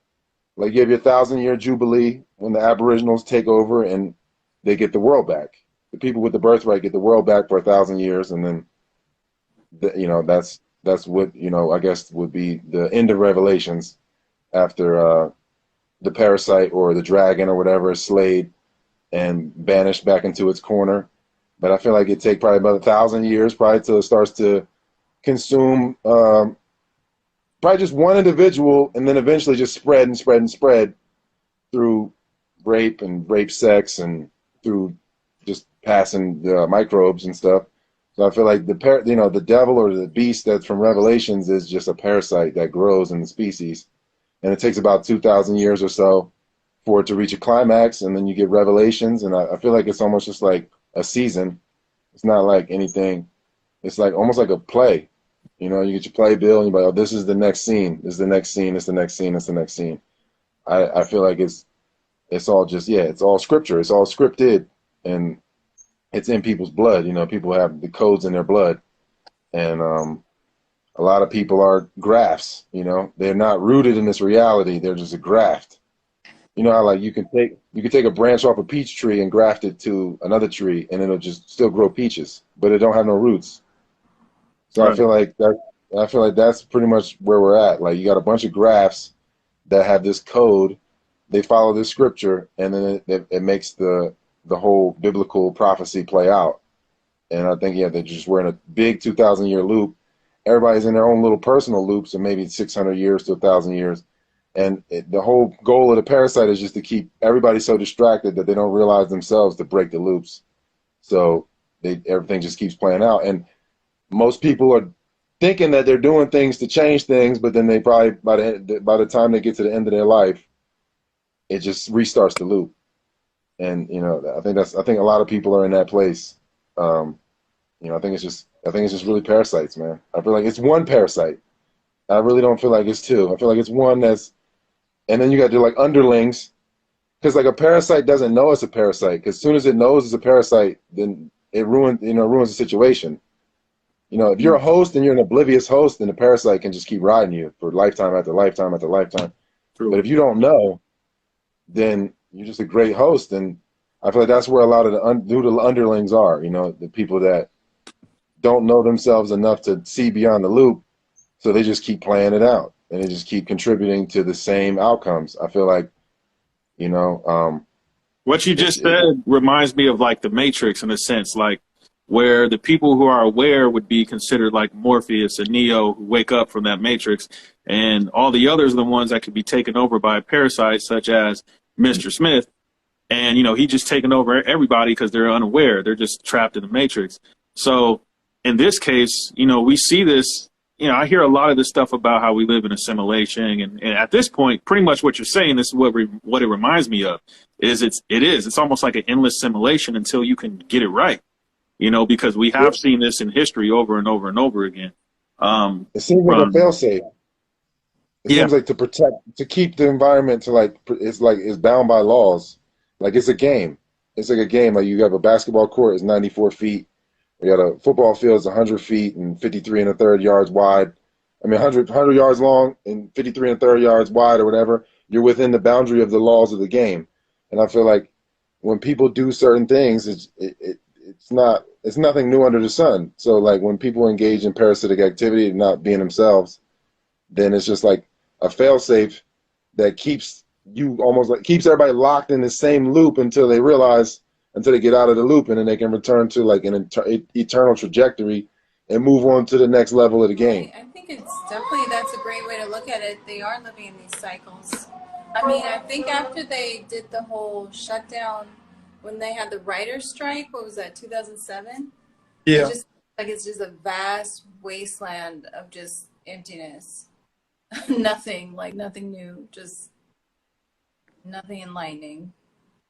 Just limbo. That's why it still feels like, oh, the 90s was, this long ago. The 2000 was recent, because they really mess with time too. I feel like.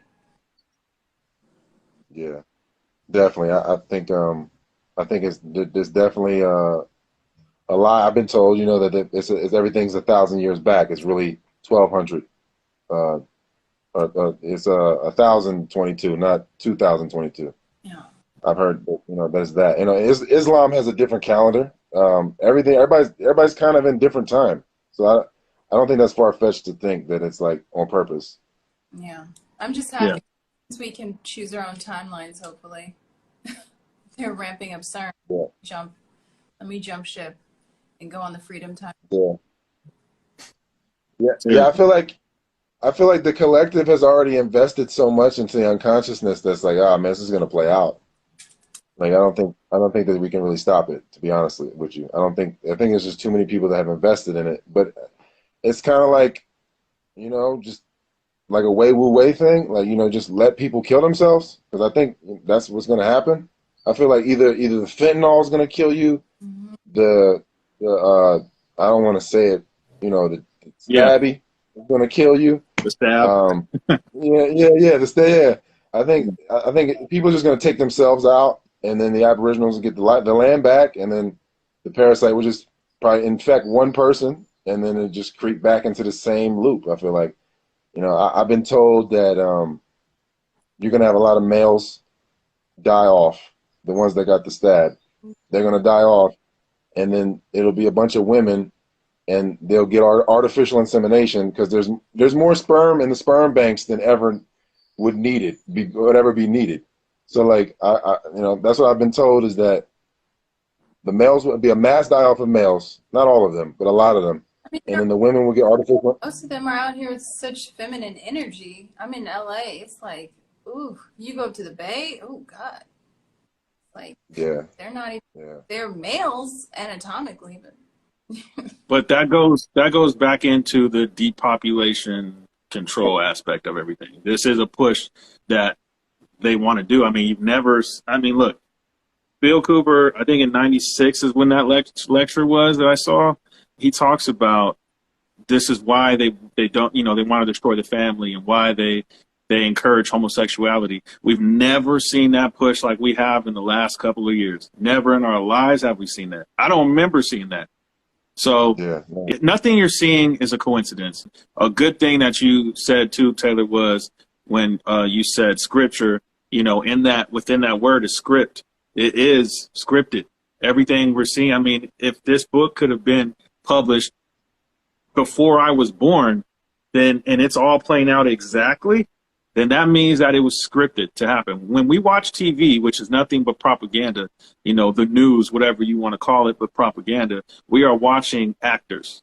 So when we had Matthew McConaughey get up there and talk about how they need to do something about guns, who took him seriously? Like, who literally was watching him and going, you know, he's right. And I feel his passion is this dude gets paid to act. He gets paid millions of dollars to act on screen. And so if you don't think that Joe Biden gets up there and doesn't act, or Kamala Harris gets up there and doesn't act, you know, all these politicians get up there and don't act in front of you, then something is seriously wrong with you. Because we spend so much time watching movies that if we can't see through the fake shit, then we're never going to get it. They stole the Matrix and Terminator series from this woman. Oh, yeah. Created it. Yeah. So they didn't even come up with it at all. Like, they knew they stole it, you know. Yeah. I just think that during this time period, everybody's going to be exposed. I mean, I talk to people and see people, and most people are really just scared to death of what's going on. You know, they're trying to cover it up with partying and, you know, acting oblivious to it and, you know, all this stuff. But most people I talk to, when I even go below the surface just a little bit, I can see it in their eyes. Like, they just don't want this to be true. It's almost like they're clinging on to 2019 to go back to normal. And then it's also afraid of an uncertain doom that's coming in a few years. So it's kind of like most people are going to just dig a deeper hole. They're going to hide. Like, it's just is what it is. I don't know if it's the parasites or the infected, but what I see is just most people are just cowards. And it's just that's all. Because when they started wanting to give the kids the stab, I'm like, nobody put their foot down. I'm like, what the heck is going on? Like, these people, these are children. Like, nobody.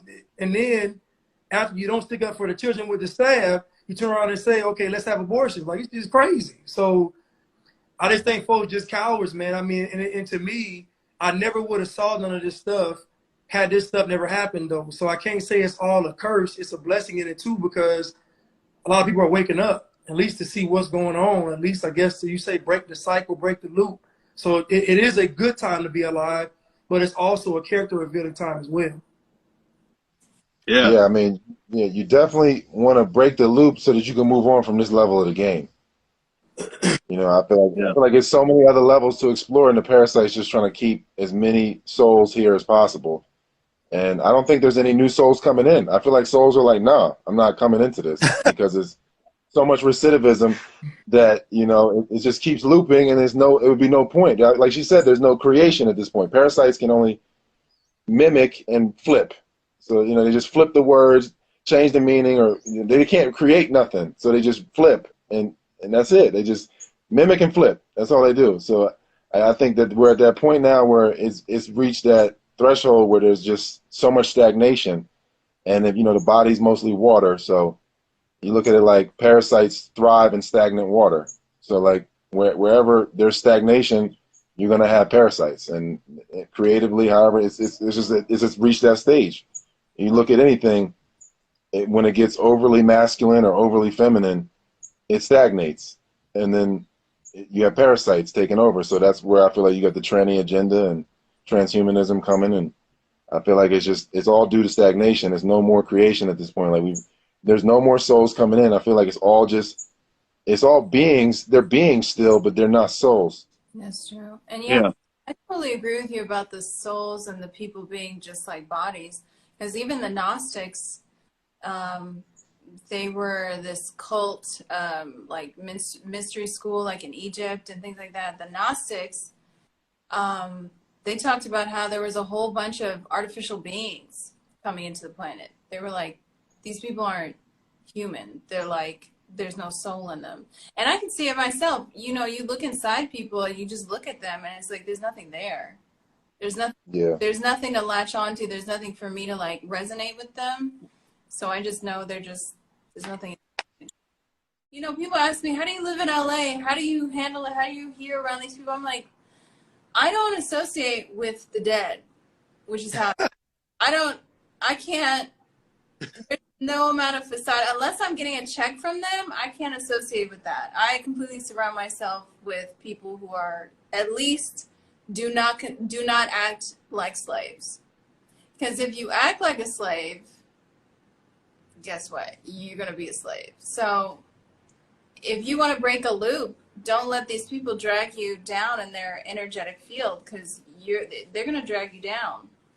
It takes a lot of energy, and unfortunately, well, fortunately, we don't practice this satanic stuff that they do, where they cultivate all this extra energy from torture. So whatever energy we have that we can raise in this like dimension, you know, you got to make sure you protect it, because there's not enough. We don't have enough of the right kind of energy. Yeah. So, I mean, you guys kind of talking about more beyond of what was in the book. What are your thoughts and theories of how you guys connect things, which is interesting. Yeah, of what there's two sides to it, of people saying like being logical and not having feelings, but you also, everybody has feelings. We are human. That's what makes us different from all the AI that's going to be running the world, in my opinion. So, and when, you talk about being able to see the truth, I think that, from a biblical perspective, even someone that doesn't, has not read the entire Bible and things like that, that gets a lot of slack for, okay, because you're coming from a quote unquote Christian perspective. But even if you took Christianity out of it, that label of it, you would still be able to, you can still really see the truth based on that information. You can see the difference between what's right and what's wrong and what's good and what's evil. So for all the people that, maybe haven't found their identity in Christ yet, well, one, I encourage you to find your identity in Christ. That way you cannot be so manipulated for this propaganda to tell you who you are and how you should, quote unquote, feel about things. That finding your identity and being able to see the truth is so absolutely important. And so even if you can't identify with Christ, having that moral ground, the thing is, if you're not rooted in something, you're going to fall for what the propaganda tells you to. You're going to be controlled by that way. And if you're rooted in faith, I believe that you're far less likely to be controlled. And well, it's funny because the book was talking about basically them being against Christians, communists being against God. Like, yeah, the book is really heavily centered around, and I tell people this all the time, even if you don't believe in any of this stuff, these people believe in this, like they believe it, like the people that's pulling the strings believe it. So whether you believe it or not really doesn't matter, because the people pulling it behind the curtain believe all kind of stuff. We talking about aliens, we talking about Satan, we talking about everything. They believe it. So you're gonna have to find something to believe in, or you're gonna give up. I just believe that most people, if you tell me there's no afterlife, there's no heaven, there's no hell, there's no nothing, then what would be the point in fighting? Like, what would be the point in us doing any of this if there's nothing after this? What am I doing? Just take me now. Like, yeah. Put me into. To add on to that, Blanche, too, real quick, is that Bill Cooper talked about that. He said that what they want to get you to believe is that there is nothing after this. He wants you to believe that shit. Or they do, because if you believe that, then you feel like, well, that there is nothing. Like there's no point in me doing anything. There's nothing to look forward to. So they lie about that. They lie about everything. That is a way of just using propaganda. That was my point of breaking that down with Adolf and Marx, because everything that we've seen from this point has been propaganda. To deem Osama bin Laden as, this terrorist, Bill Cooper said that if they're going to blame it on Osama bin Laden, he said, don't believe it. He said, don't you believe it, because he knew what their plans were. So everything that we're seeing from this point on is going to be propaganda. We saw the major propaganda with the stabby, because they want to get a certain amount of people injected. It's just that simple. Yeah. So they're going to push propaganda for that. They're going to push propaganda for the homosexual agenda. Everything they're doing is propaganda. There's no news anymore. We are the news. So with that being said, is for people who, unfortunately, we have cell phones, we have computers, we're always going to be kind of bombarded with that shit, but just don't pay attention to any of that. Like everything going on with Russia, Ukraine. Bill Cooper also talked about Russia was never our enemy. And I'll probably put a clip of that too, but he said Russia has never been our enemy. They've always been our ally. So when you've seen Trump with Putin, and of course they tried to make it seem like, they were these bad guys, because everything is reversed with them. Everything that's good is bad. Everything that's bad is good. So Russia, according to that, is not the enemy, not the bad guy. But of course, if you do go look at Ukraine, there ain't nothing but Nazis over there, like real legit Nazis. This is easy stuff that you can find too. So, who's lying and who's telling the truth? Well, I'll go back to, that's why it's so important to be rooted in the truth of the Bible, because that'll very quickly teach you to not get wrapped up in the propaganda. You have to see things for what they are and know the truth about what is after this. What should you really be focused on? And I'm not saying not to pay attention to any of these things, because if you're spending time in prayer, if you're asking for the answer, God is going to reveal the truth to you. But just because I feel God revealed the truth to me does not mean that anyone else is going to accept it because I believe it came from God. Somebody commented, the Bible tells us to be not to be moved by feelings, which I understand that aspect of it, but nevertheless, we do have feelings and emotions. The thing is, the Bible is talking about is to not be controlled by that. They're not saying to just be cold to the world and to not have feelings either. So, I'm sorry if that was a little bit taken out of context. When, I want to go back to what is America and the fact that we have two United States of America. I felt was really important.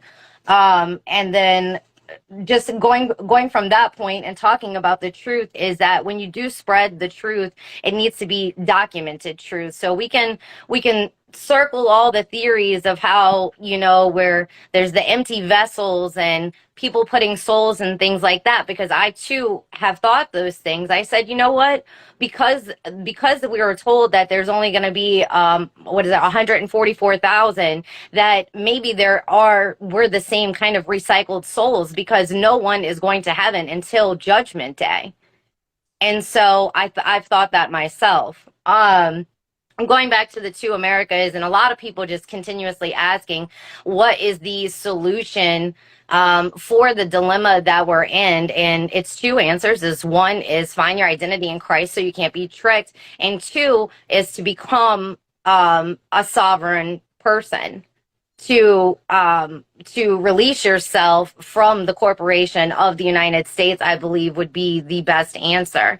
And if people were doing that in droves, because that information is out there to tell you how to do it, it's not as difficult as people make it seem. For all the stories that you see of people saying that they're a sovereign from the United States and things like that, and running into problems, you have to understand that too is part of the propaganda. The problem is always going to be what's popular to deter you from taking action to actually free yourself. A lot of people don't know that there's two United States of America. A lot of people don't know about the Constitution being suspended many years ago. But that information is out there, and any good truther is going to tell you to go do your own research. So, yep. Yeah, I think they sold the country back to England like in 1781. I think 5 years after the independence of America, it got sold right back to England. So we've never truly been, like, the idea of America has really been an idea. America hasn't been America for that long. But the difference is people have believed in the illusion to the point where they'll fight for it. Most other people aren't going to fight for the illusion. We'll actually fight for the illusion of freedom, you know what I'm saying? And we'll actually risk it all to do it. So I think, to me, that's the difference. I think the spirit of America is real. Now, whether it's, in another sense, on paper, but the spirit of the American person is the threat to this new world order, great reset, because they can't have this agenda if Americans are still here, because there's always someone to look at as hope, so they would have to get rid of every American that would dare to say, I'm not having it. Like, it's just what it is. That's why when he says, don't be at home on the holidays, it makes sense, because they would have to do something very strategic and at one time, because you couldn't do it and fail or miss this many or do that, because you're going to create, a whole different type of war. So, yeah, I just think that the spirit of America is very real. And I think that the spirit of America, to me, is divine and godly. The spirit of America. Now, the country is actually obviously corrupt, but what America stands for in the hearts of people is, to me, something that's godly, because most Americans want to be free. You know what I'm saying? They want to actually enjoy what God gave us on this earth. So I just think that we're the greatest threat on the planet. Yeah. Yeah, to be a free person is so important. Oh no, yeah, I agree. That's why they're attacking white people so much, because white people, that's the last group they need to take care of and subjugate, because everyone else has been flattened spiritually and mentally. I'm glad you brought that up because when we talked about Marxism and Karl Marx and the tactics used there, critical race theory, Black Lives Matter, so on and so forth, when you can brainwash black people like that, the next thing to take out would be the white people. Yeah. Because now you got black people thinking it's white people and it's not. It's, you know what I mean? It's these whole nother group. And you have people turning on each other. Not just that, but in this book as well, Bill Cooper talks about how nationalism is going to be targeted. And what you want to be, so you've heard white nationalists before. Of course, that doesn't equal racist. That's not what that means. But so you could be a black nationalist, you could be a white, you could be brown, you could be whatever. But nationalism is just simply pride in your country, which they want to destroy, period. They don't want you to have pride in your country. They don't want you to be someone who is like a soldier, so to speak, or a warrior for, you know, someone who has that type of pride for your freedom. They want you to hate your country. That's how they take you over. I'm just glad they haven't been able to corrupt the word patriot. Like, they haven't really been able to do that. Because if you look like the sovereign citizen word, nationalist, that's all, that's down the drain. Like, as soon as you say that word, people are triggered. But patriot, they haven't really been able to associate it or demonize it fully yet. Oh, they're trying because they just had, what is it called? Patriot Pride or something? The feds that got arrested? Yeah. The sovereign citizen thing, they took that out a long time ago. Like, now it's a joke if you say that. But honestly, that's what you should want to be. You should want to be sovereign instead of a serf. But everyone wants to be wants to identify as something. So I remember when we had a live Blanche and we had somebody who was on talking about like being a Moor or something like that. And I'm like, that shit does not matter at all. I'm like, they don't care what you are. They don't care what you identify as. That is such a minuscule problem that means nothing. And so when they have people focus on stuff like that, that is just so, like, when you die, what are you? You're not going to be any of that shit that you think you identify as. So it really doesn't matter at all. So they hate everybody. And then you're sitting here wanting everybody to like you. It's like, relax, understand the tactics that the enemy uses, because this is one of them. And then you can move forward. But we can't do that because they still got people arguing over the dumbest shit. They got people arguing over who's black, who's white, who's pro-choice, who's pro-life, it's like, this is the dumbest shit that we could possibly be focused on.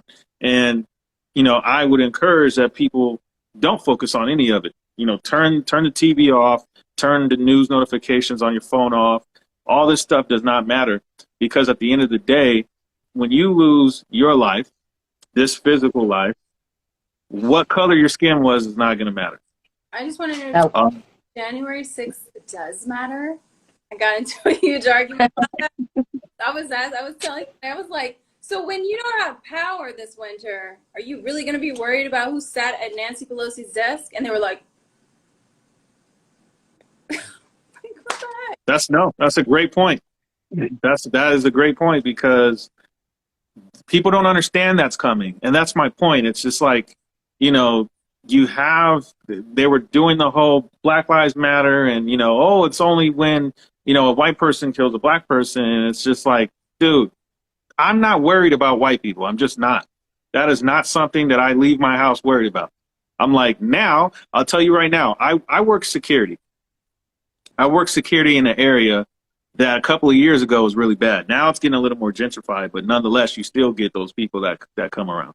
I'm not armed there because of, the bar stuff, I guess you want to say.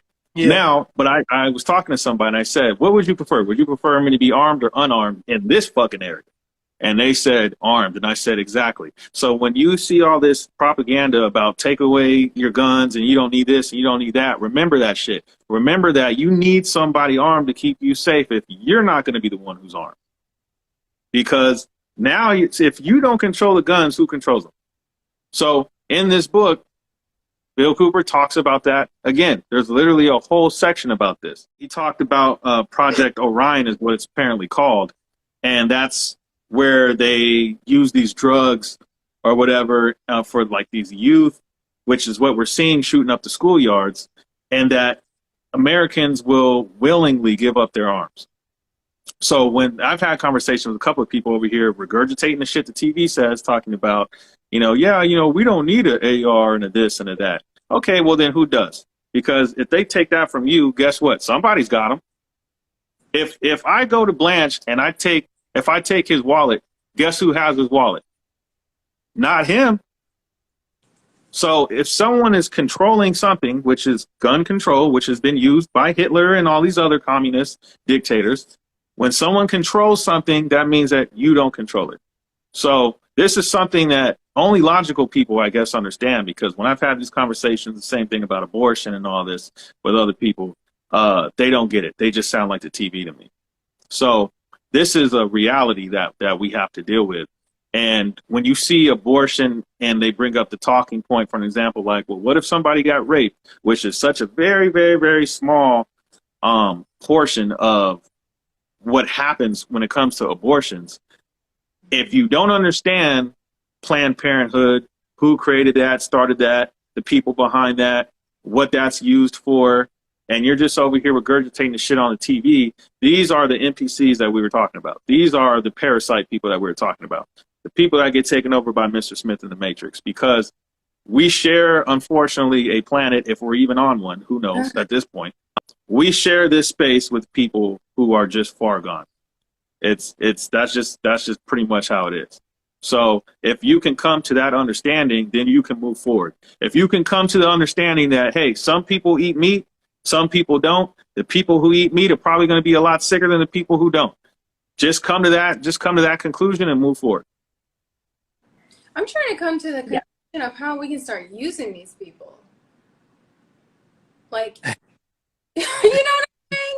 Like, yeah, because they're going to get used regardless. Like they're going to get, like, so. I mean, well, yeah, but we see who's using them. They're being used by the other side. Can I get some of that psychic energy fuel? I just think it's just very hypocritical. Somebody mentioned in the comments, they just sent $1 billion in military aid to Ukraine, and they're telling you they don't want you to have a. You know how insane that sounds. You don't want me to have a gun, but you're sending $1 billion worth of military. It's nuts. And in the book, there's more he goes into, but I just kind of stuck to some of these. But there's the Bilderberg Group, which pretty sure a lot of people should know about. They have the Bilderberg meetings. They meet in secret, and they discuss what is going to happen to us and the planet or whatever, basically. The Supreme World Council of Freemasonry, that's what the Bilderberg Group is. So they're all Freemasons. And it consists of 39 permanent members. So they've been around for pretty much, however, I think it might have been the 50s or 40s or something like that is when that was around. So they've been around for a while. Now, the Federal Reserve, which is a private corporation, which we've talked about, which when Taylor was on, we talked about the Federal Reserve raising the interest rates. And that is, if you kind of don't understand Federal Reserve, basic information you need is just that it's not part of the United States. It is a private corporation, straight up. So it's just like as if you have your family, somebody else who's not in your family is dictating what happens in your family. It's pretty much like that. So it's owned and operated by world bankers, and it's designed to destroy the United States economy, which we've seen. So by doing this, it is going to help to destroy the economy. They're saying it's gonna slow inflation or whatever. That's not how it works. That doesn't work like that. One way that Bill Cooper said that we can actually fix this problem, because we're in just an outlandish amount of debt forever, pretty much, to this corporation, is to nationalize the Federal Reserve. When we're talking about nationalism and being nationalist, that is having control of your country having control over certain things, is putting the power back into your hands. So Roe v. Wade being overturned is getting rid of the federalization of abortion. But a lot of people don't understand that because they watch too much television and the television is telling you freedom of choice. But if you literally Google this, you will see that it says Roe v. Wade is federalizing abortion. That's what that did. So the reason why the Democrats are so mad is because they want everything federalized, because that means government control. That means that they oversee everything in the United States, basically, which that means your sovereignty is gone. And that's not what you want. So nationalizing the Federal Reserve is what we would want to do. That is something that we can do as a people. And printing constitutional money, because right now, obviously, we have Federal Reserve notes, which don't mean shit. It has no value to it. So that's also important. Those are two things to look into as to what can be done. Also locking up the criminals, of course, because that's exactly what they are. Now, he also talks about the Round Table of Nine, which is just basically the 9 most powerful banking families. And underneath the Round Table of Nine, there is the Bilderbergers. So that's the Bilderberg group. And beneath the Bilderbergers, each nation has its own group. Most of the European nations look to the Club of Rome. If you look up Club of Rome on Google and you go to their website, it might as well be World Economic Forum, globalization. It's all, that's pretty much what they are. Same people. In the United States, it's the Council of Foreign Relations. And in the recent years, it's been the Trilateral Commission. So if you look those up too, it's the same people. You got the Rockefellers behind that. It's the same people, basically. The Trilateral Commission branched off from the Council of Foreign Relations just to be kind of like a backup, basically, so that, it wouldn't lose political power at all. And these types of branches is what makes up the military-industrial complex, which is what Eisenhower warned about. So he warned about the military-industrial complex, and that's pretty much what these people are. So what is the military-industrial complex? The Council of Foreign Relations and Trilateral Commission control the board of directors. So when you start getting into a lot of the deeper stuff, and everyone understands that a lot of these people, especially like on TV and all this, are controlled. Like, this is what we start to talk about. This is who controls them. So they control the board of directors. They control the majority of the stock. Usually, like the president and the CEO of all the major corporations that you've seen, they're all owned by these conglomerates, quote unquote. Major publishing, all that stuff. That's all controlled by them. The Council of Foreign Relations, the members own majority of stock of the board of directors. And when you start getting to all these different levels, they're all controlled. So why that's important, instead of just saying it, just saying, hey, these people are controlled, is because you have to understand at what levels of government these people are controlled. So that way, when it's more than just about like voting, let's just say voting for this person, because we've known for a while, a lot of presidents have been on the same damn squad, whether it's been Republican or Democrat, because it's been infiltrated. So if you don't understand like that, for an example, the executive branch is controlled. They can control that, which we see that with Joe Biden.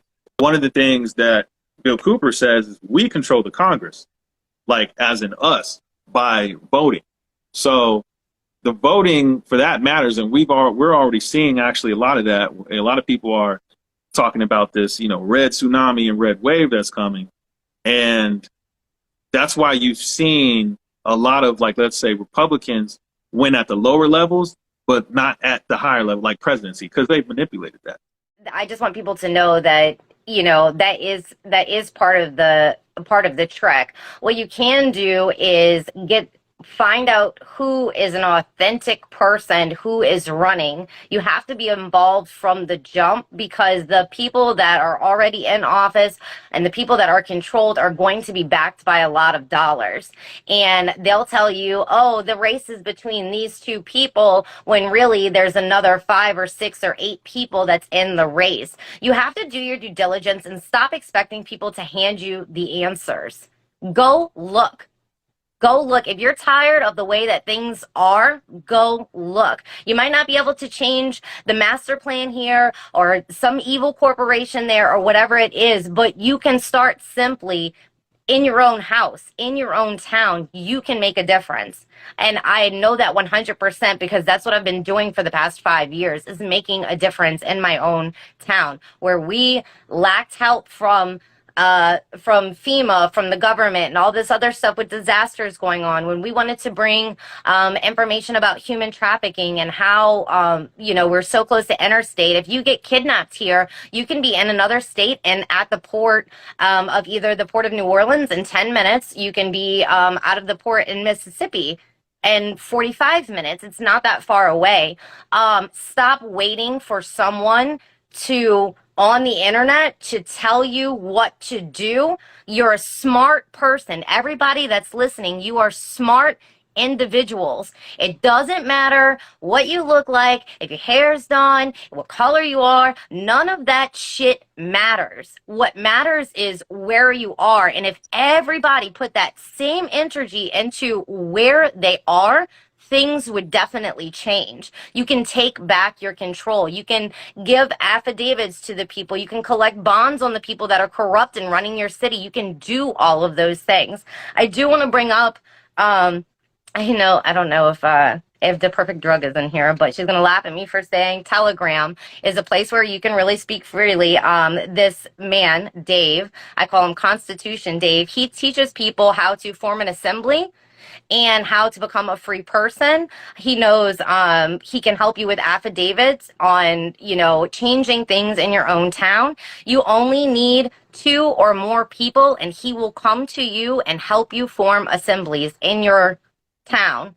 And so you probably know a friend in the town right next to you. And if that person is interested, they can grab a friend and he can go to the next town and help you form an assembly to make a real difference. The link to my Telegram channel is in my bio. If anybody wants that, Dave comes on my channel and speaks quite frequently. I just recently posted a chat that we did with him this past weekend, and I will be happy to connect you with him so you can make a difference. We know that a lot of the things that Bill Cooper talked about are going to have already come to fruition and will continue to come to fruition, but it's not just enough to say, I know. It doesn't matter if you don't have any action behind it. And so I definitely wanted to encourage people to do that. Bill Cooper also encouraged people to do that. He was talking about, starting your own radio show and sharing information with people and things like that. And yes, you cannot really do it on this kind of platform, but I want to remind you there's a whole world outside of the internet. You have neighbors. You have friends, you see people at the gas station, the grocery store, all of these other places. You can go and talk to people about making a change, about forming an assembly and making a change. It's okay if I lost you at voting. You don't have to vote. But when you don't vote, you also lose the right to complain about what is going on. You don't take any actions. It's about more than just voting, not getting out that one day and placing a vote. You have to know your candidates, and the people that don't have big money backing them, it's up to you to share their information with people at the grocery store, with people at the gas station, on your social media. Those are the things that bring about change. I don't think that we can look at any revolutionary person in history, from Jesus to Martin Luther King and all, anybody else that you've ever looked up to. It takes a lot of balls to stand up and tell people the truth. Don't sit on that information. A lot of people are scared to speak up because they're scared of prosecution. The Bible says that's going to happen too. Yeah. That's going to happen too. And So at the end of the day, at the end of your life, what do you want to be known for? That you worked a 9-to-5 job, or that you started your own hair or nail business? Wonderful. Don't be afraid by doing these things, he said, but you're going to end up on someone's list. And he said, you're already on their list. And if you live your life like, I remember Malcolm X said that. Malcolm X said, I live like a man who's already died. And you have to, I feel like, take in that energy with this, because it's one thing to talk about I love my freedom, I love America, blah, blah, blah, blah, but not embody that, because Yeah. there's people who are no longer here with us, like my mom, which is one of the fires that got lit under me to really, really go hard at doing all of this, that is not going to be able she's not breathing no more. So these people who are no longer breathing, who, whether they were taken out, whether they died peacefully, whatever the case may be, we are now here in this realm, carrying the torch for the people who died for our freedom, who died for us to be able to even have a voice, who've given birth to us, who've given food and shelter to us. And what are we going to do with that? We're just going to throw it all away because we want to sit down and hope that somebody else can be the savior. Somebody in the comments said something about, I like Trump, but I just don't think he's, basically like our savior. He's not. The whole point is Trump was there to be an image for you to be your own damn savior. There's nowhere where it says somebody else is going to be that for you. You have to be that. So don't wait for a Malcolm X to be a Malcolm X. Don't wait for a Jesus to be a Jesus. Don't wait for all this other stuff. If you sit down and do nothing, nothing gets done.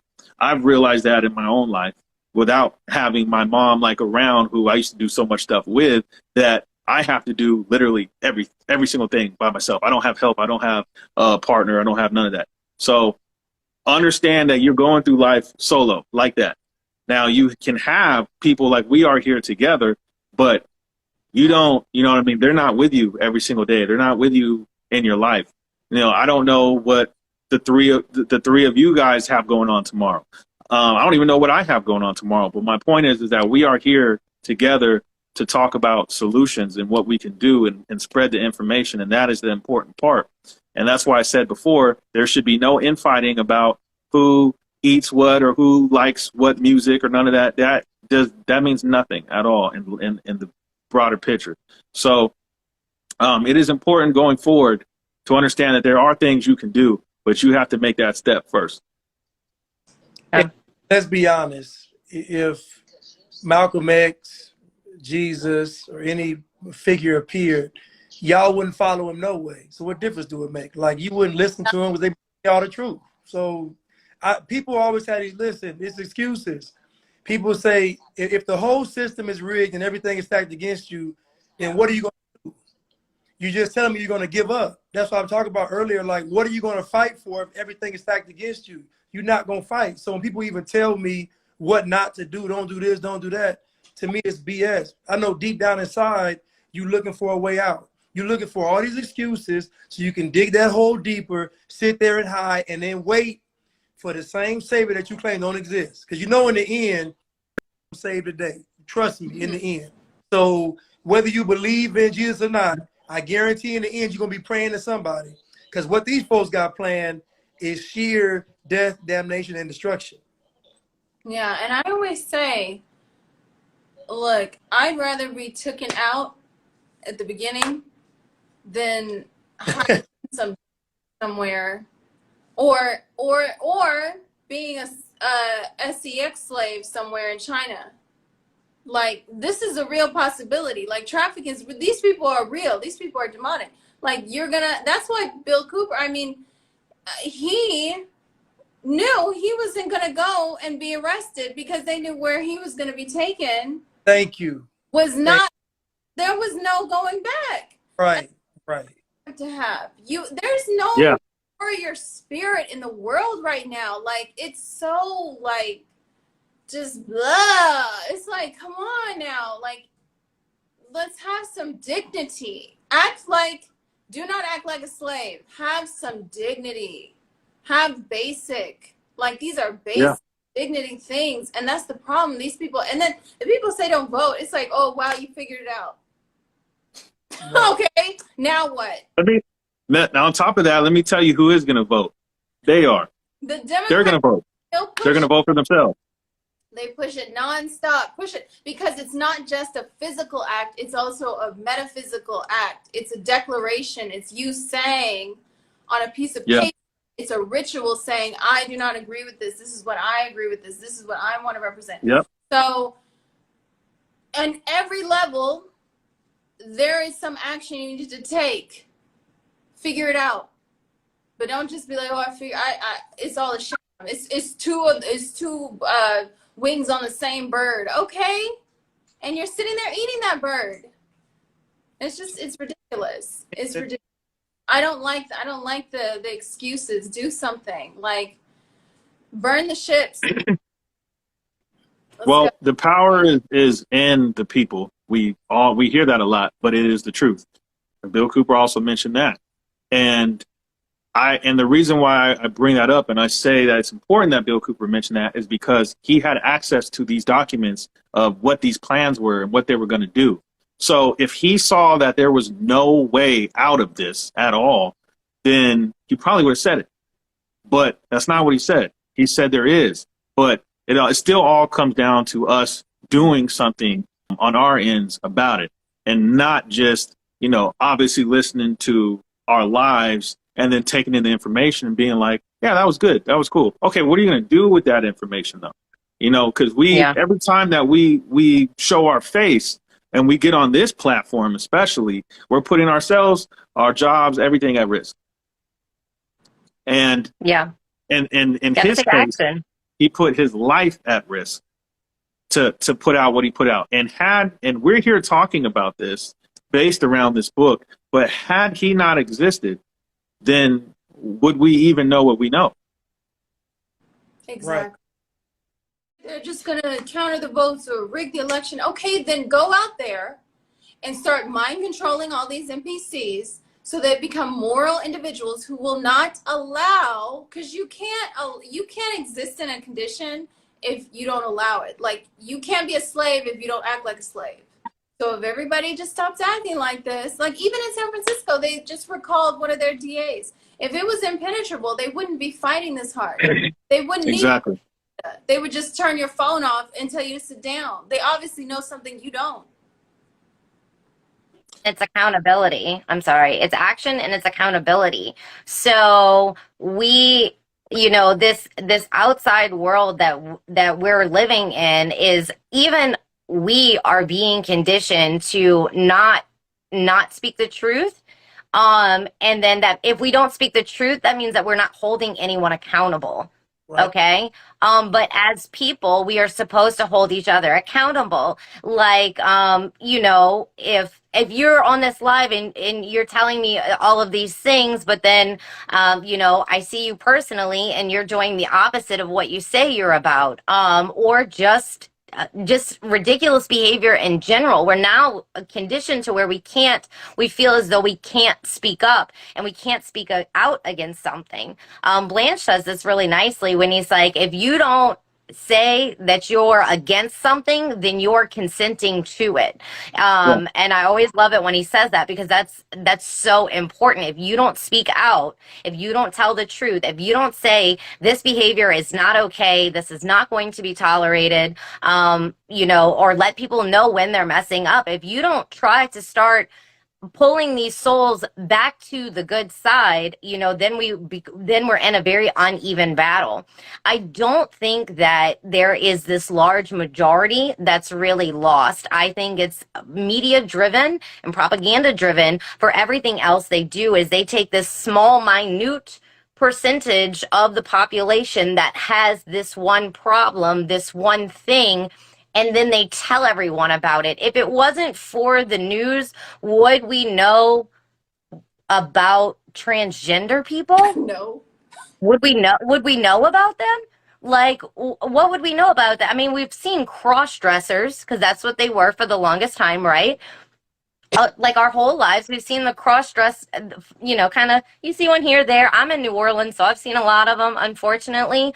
But if it wasn't for the news telling you about this small 1% and triggering your emotions, so then you have a lot of people, which would be similar to me, that speaks out. And I'm like, well, if you think that you're a cat when you're really a person, maybe you should get some help. Let's focus on that.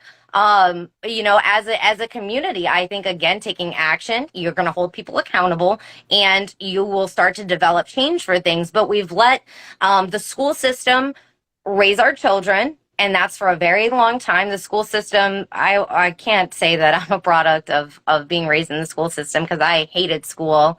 I hated being there. I knew it was ridiculous the entire time I was there, and I felt like it was a waste of time, because I never felt like anything was really true. I might not have known what the truth was, but I knew that wasn't it.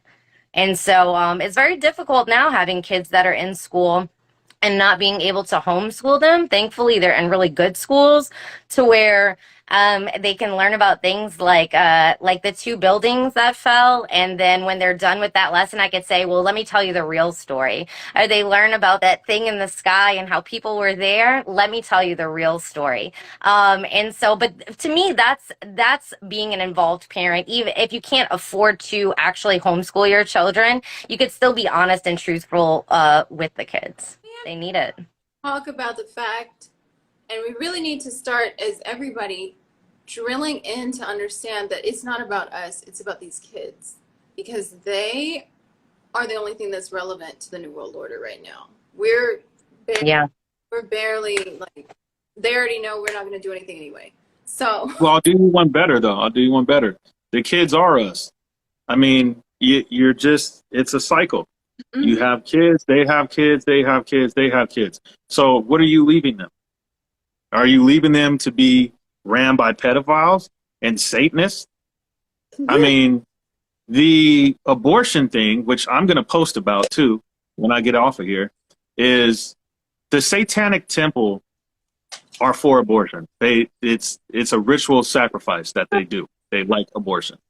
They're behind it. So anything that people who worship the devil are for, you should probably be against. Common sense would tell you to be against that. So they're running a great campaign right now. So since all of this abortion stuff has came out, the satanic, I'm not going to call them a church, but the satanic group is running a great campaign to where now you can have religious freedoms if you're part of their society. right. I mean, the sheeple are just lining up, just absolutely lining up. And again, you have no idea what you're consenting to when it comes to abortion and things like that. I think it's a moral issue, and I think that if we were better at talking about morals and we can bring God and faith back, that we wouldn't have such a dilemma.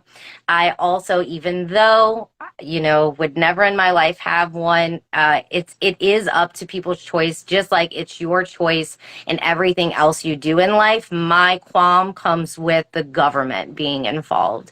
And that's where the left will always lose me, because their solution is more law.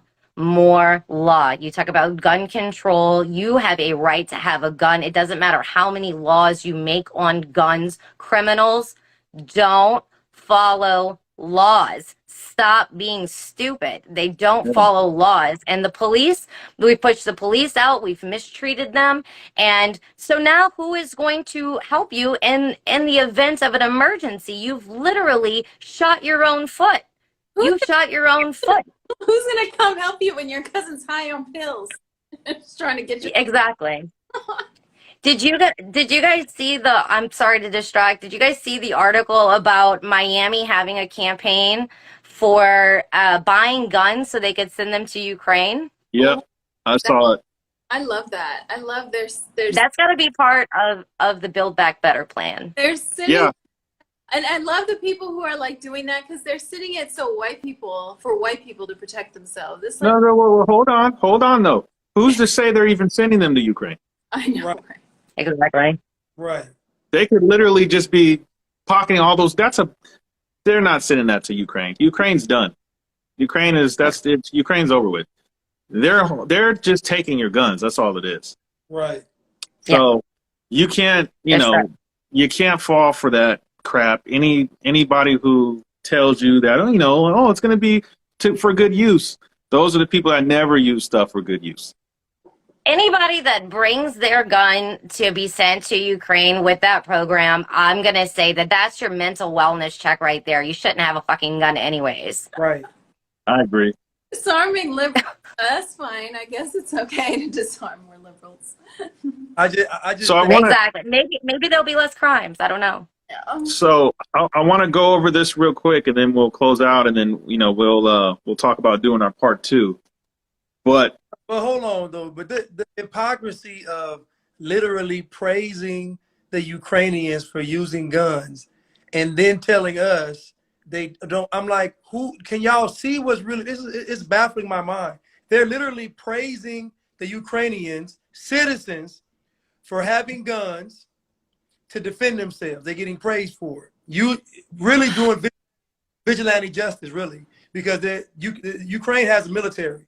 So you mean to tell me y'all are encouraging citizens to take matters into their own hands and to go shoot at Russian soldiers, but then you're telling me to give you my gun?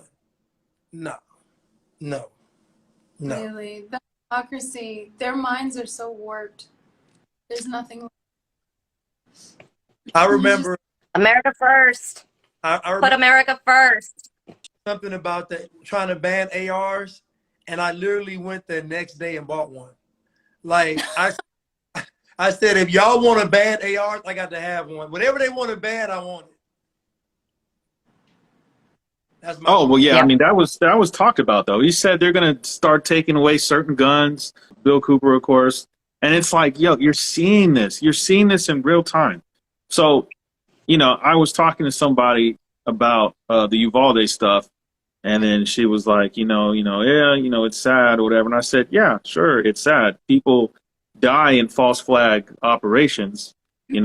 People really die in those, but it's a false flag operation for a reason, because the bigger picture is to come after your guns and take it. And they know, as we just went over, that when you operate out of emotions and not logic, that it's easy to manipulate you.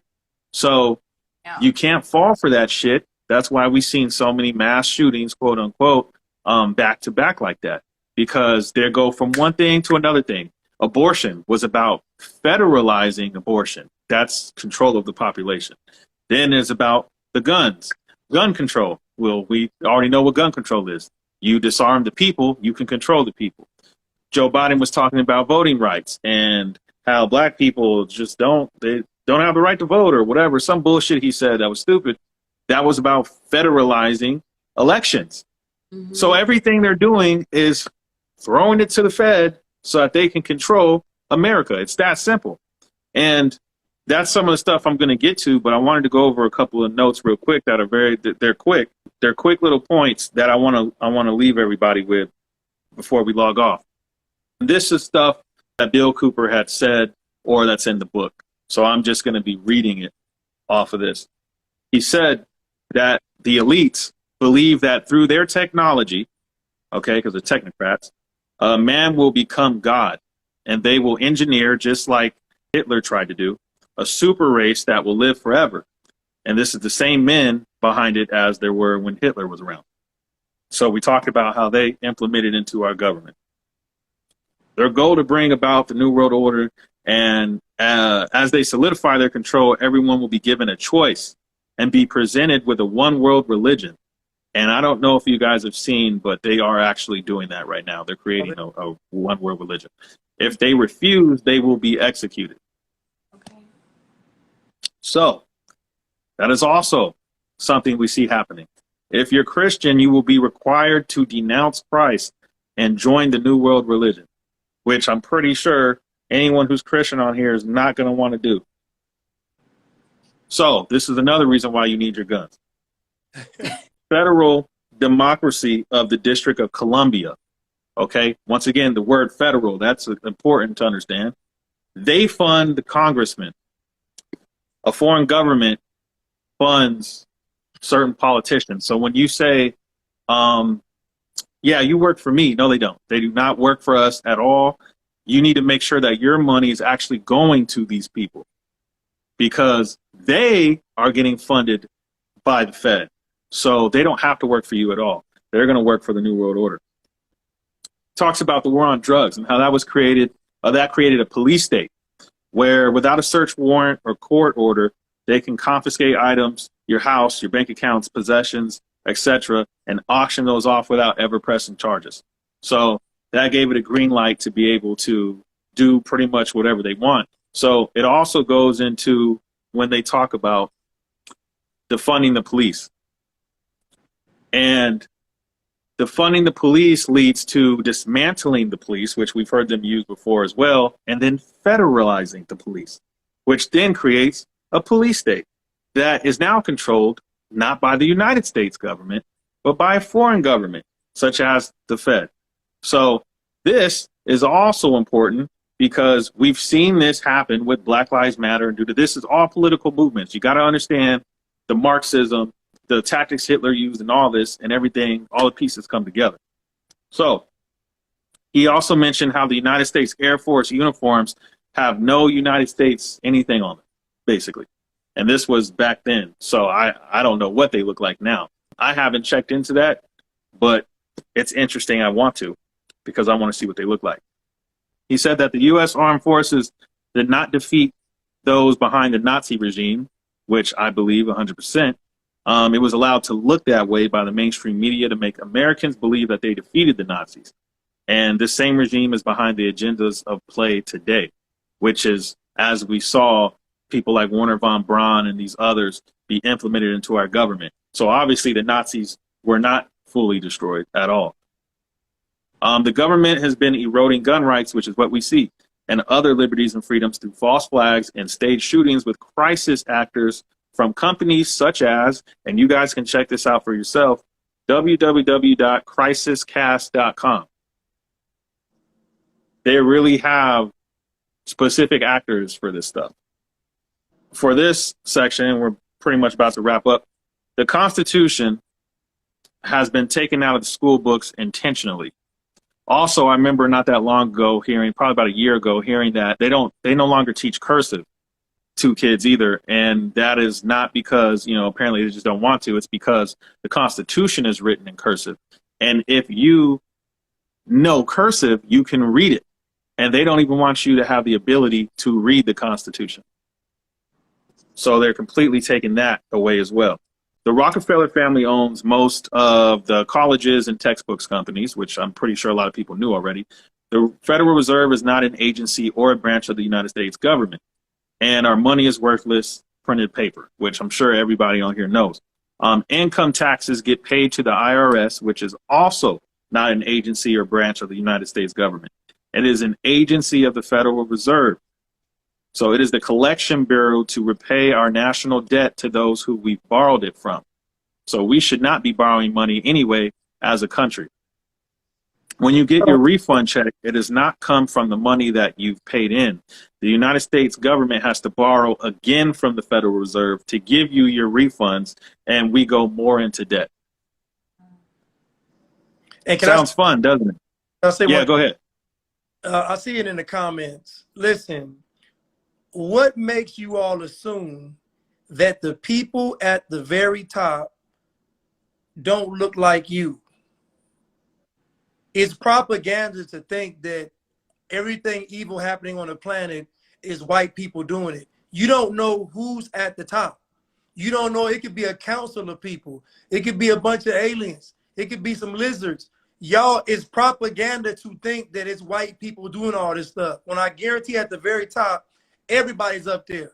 Everybody that's white, and they're going to uplift everybody that's wicked and evil. So it's not like you get rid of white people and they elevate great people. No, you get rid of people that's going to fight for the country, and they're going to replace them with demons. That's how it works. So if y'all think it's about race, again, read the book, read this book to see how much it's not about race. I'm telling you, they don't care.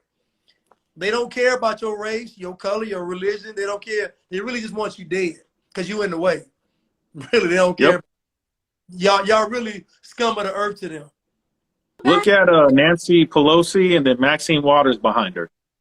Did you see that clip? Man, Yes. Yeah. So she was gone. Like, so that demon is there behind another demon, right. and she looks like them or us or whatever. So, make that make sense, as if, that's supposed to mean something, that somebody shares the same skin tone as you. That's stupid. That's one of the dumbest things. Layla, were you going to say something? Oh, no, I'm saying, look at Africa. Look how it's completely subjugated, 100%, in so many ways. So it makes sense that those same people who run those countries there, wouldn't they be running some things, like if that's how they treat it, like if that's their mentality to, you know, create a slave state, why wouldn't they be at the top making slave states all over the world? Right. I'm like, it's just foolish. I'll tell you another thing too, is that, you know, identifying with this color or whatever, identifying really with anything, it binds you. It keeps you from moving to another level. Because if you say, you know, well, you could be 14 years old and be like, well, I'm only 5'4". Well, you had NBA players like Anthony Davis shoot up to 6'9". So, you know what I'm saying? It's like when you label yourself as something, then you're binding yourself. So you don't ever want to get stuck with the whole color crap. That's all a whole nother mind trick. That's dumb. People got to get off of that, period, because once you stick to that, you can't move past that. Now you're basing everything off of what somebody looks like. Did we cover that we're given an enemy? Maybe that person wasn't here when we covered that we're assigned enemies. All of the people that are running around mad at this one and that one and stuff like that, you are still oblivious to the truth. The propaganda has assigned who you're going to be against. Right. And being against someone because of the color of your skin is about the stupidest thing I've ever heard. You think on Judgment Day, God is going to separate us like laundry, or is he going to care about how we've lived our lives? No, Let me add on to that too, real quick, Katie, is that it's not the physical that God looks at. It's not the physical at all. So when we identify with the physical in that way, we're binding ourselves. It's your physical don't go with you. That's why your body ends up in the ground or burnt. Yeah. You know, or cremated. So it's that whole mindset in itself is ridiculous. No, I was saying they believe they're gonna get separated, Katie. They believe that. So at the end of the day, I'm trying to tell people. Well, they're stupid, so. The people that are in control, they don't care about your color. Think about it. Think about everybody that's important in this world. They don't care about your color. The folks in charge don't care about it. God doesn't care about, like, nobody. You only care about race on the bottom level of the game. On the very basic level of this game we're playing called life, the basic level is worrying about somebody's color because you can see it. It's almost the lowest functioning level to existence. They're coming after everybody. Frozen. I read this, I listened to this audio book, and they don't care about none of the stuff, this trivial stuff we care. Like, they just put this stuff in front of us and we just scramble and fight over it. And they're literally, I mean, think about it. They're talking about transhumanism. Yeah. You think race is going to matter when you got to just imagine transhumans protesting? What are they going to be fighting about? Like what do the transhumans, who are they beefing with? The transhumans. It's so funny. And you were. It's so funny because as you're saying that, I'm thinking in my head, like, I can't believe we're here right now on this timeline. Like, trans. And you were saying you're gonna be complaining. Why are we here, bro? You're gonna be complaining. What happened? Face to a robot, and they're just gonna look at you like. Think about it. It's gonna be a whole bunch of robots, and you're gonna say that the system is racist, and the robot like you're insane. Like what? Like what are we talking about? Look at the venom.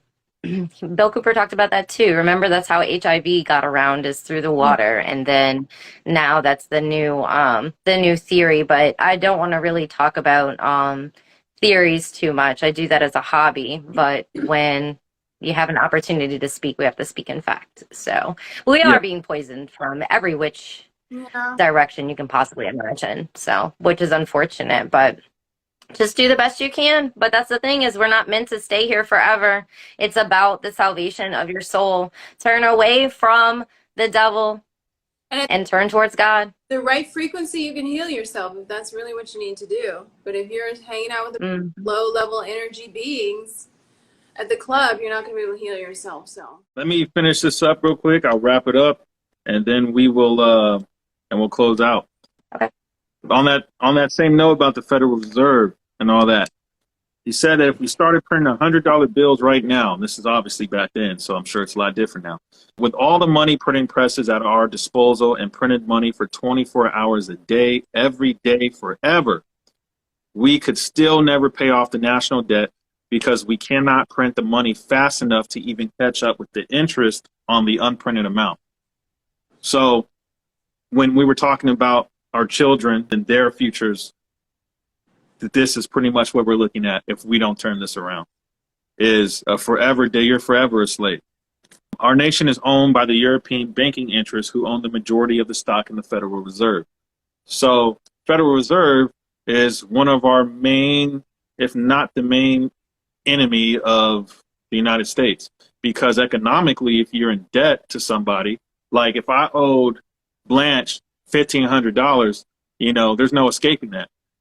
You know, how do I get 1,500 when I got to pay for this, pay for that, and I got, you know, whatever. So it's like in this case, that debt is for like eternity because we've been sold out for so long. So you're never going to be able to repay that debt in our current situation. So that's why Bill Cooper talked about one way to fix this is to nationalize the Federal Reserve, lock up the criminals, print constitutional money, get back on track. This is something that we should be talking about and informing each other on as well, because we see that our economy is being destroyed by Joe Biden. It's not just Joe Biden. Obviously, he's the face, but we'll just say Joe Biden because he is the face. That's who we see. But he is a globalist. He's there. He was literally put in to destroy this country from the inside out. That's what he was there for. Everything that you hear, I mean, this was recently. He's over here talking, and so is his dumbass press secretary, talking about the economy has been in the greatest recovery of no one believes that at all. Like, I'm like, who believes that? Listen, these people, I talk to these people, people believe what comes across that, I'm telling you, like it's gospel. They do.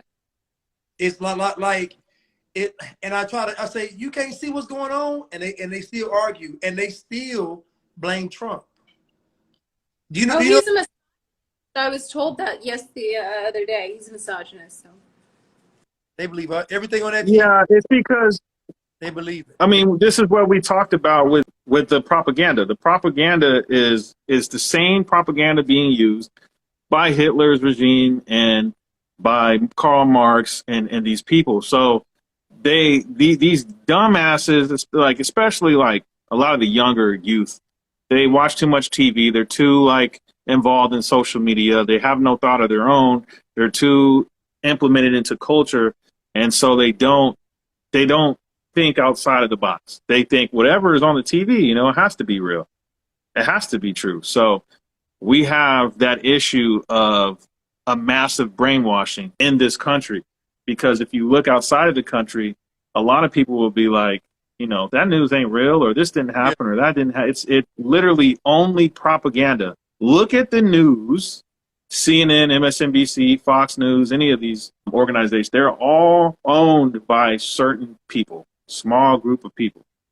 And what they put out there is what they want to show you. It's not what is real or what is true. It's just what they want to show you and then what they want you to believe. So don't fall for any of that shit. That's really like all I can say is don't fall for it. Literally the only way to have answers is to do the research yourself. That's it. Bill Cooper talks about this, and he says that, and this is going to be important because this is kind of like what we just passed, was several top secret recommendations were made by a Dr. Aurelio Picel of the Club of Rome, which we talked about, Club of Rome. You guys can Google that and look that up. He advocated that a plague be introduced that would have the same effect as the famous Black Death of history. The chief recommendation was to develop a microbe which would attack the autoimmune system and thus render the development of a vaccine impossible. The orders were given to develop the microbe and to develop a prophylactic and a cure. The microbe would be used against the general population and would be introduced by the Stabaroo. The prophylactic was to be used by the ruling elite. The cure would be administered to the survivors when it has been decided that enough people have died.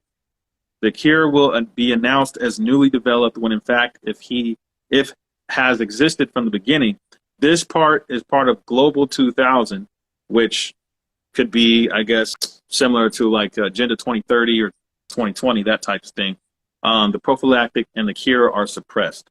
So this all goes into like 2020 and what happened around that time as well. So there's a lot to be digested here, but I hope that the people who do get the book or even just listen to the audiobook, it lights a fire under you, because I want people to remember that this man died, and however you feel he died, whether you thought it was targeted or not, the information that he brought to us at the time that he did and what we're seeing now, it just comes into what are you going to do about it, and what are you going to do with the information that was given to you that could have never been given to us at all.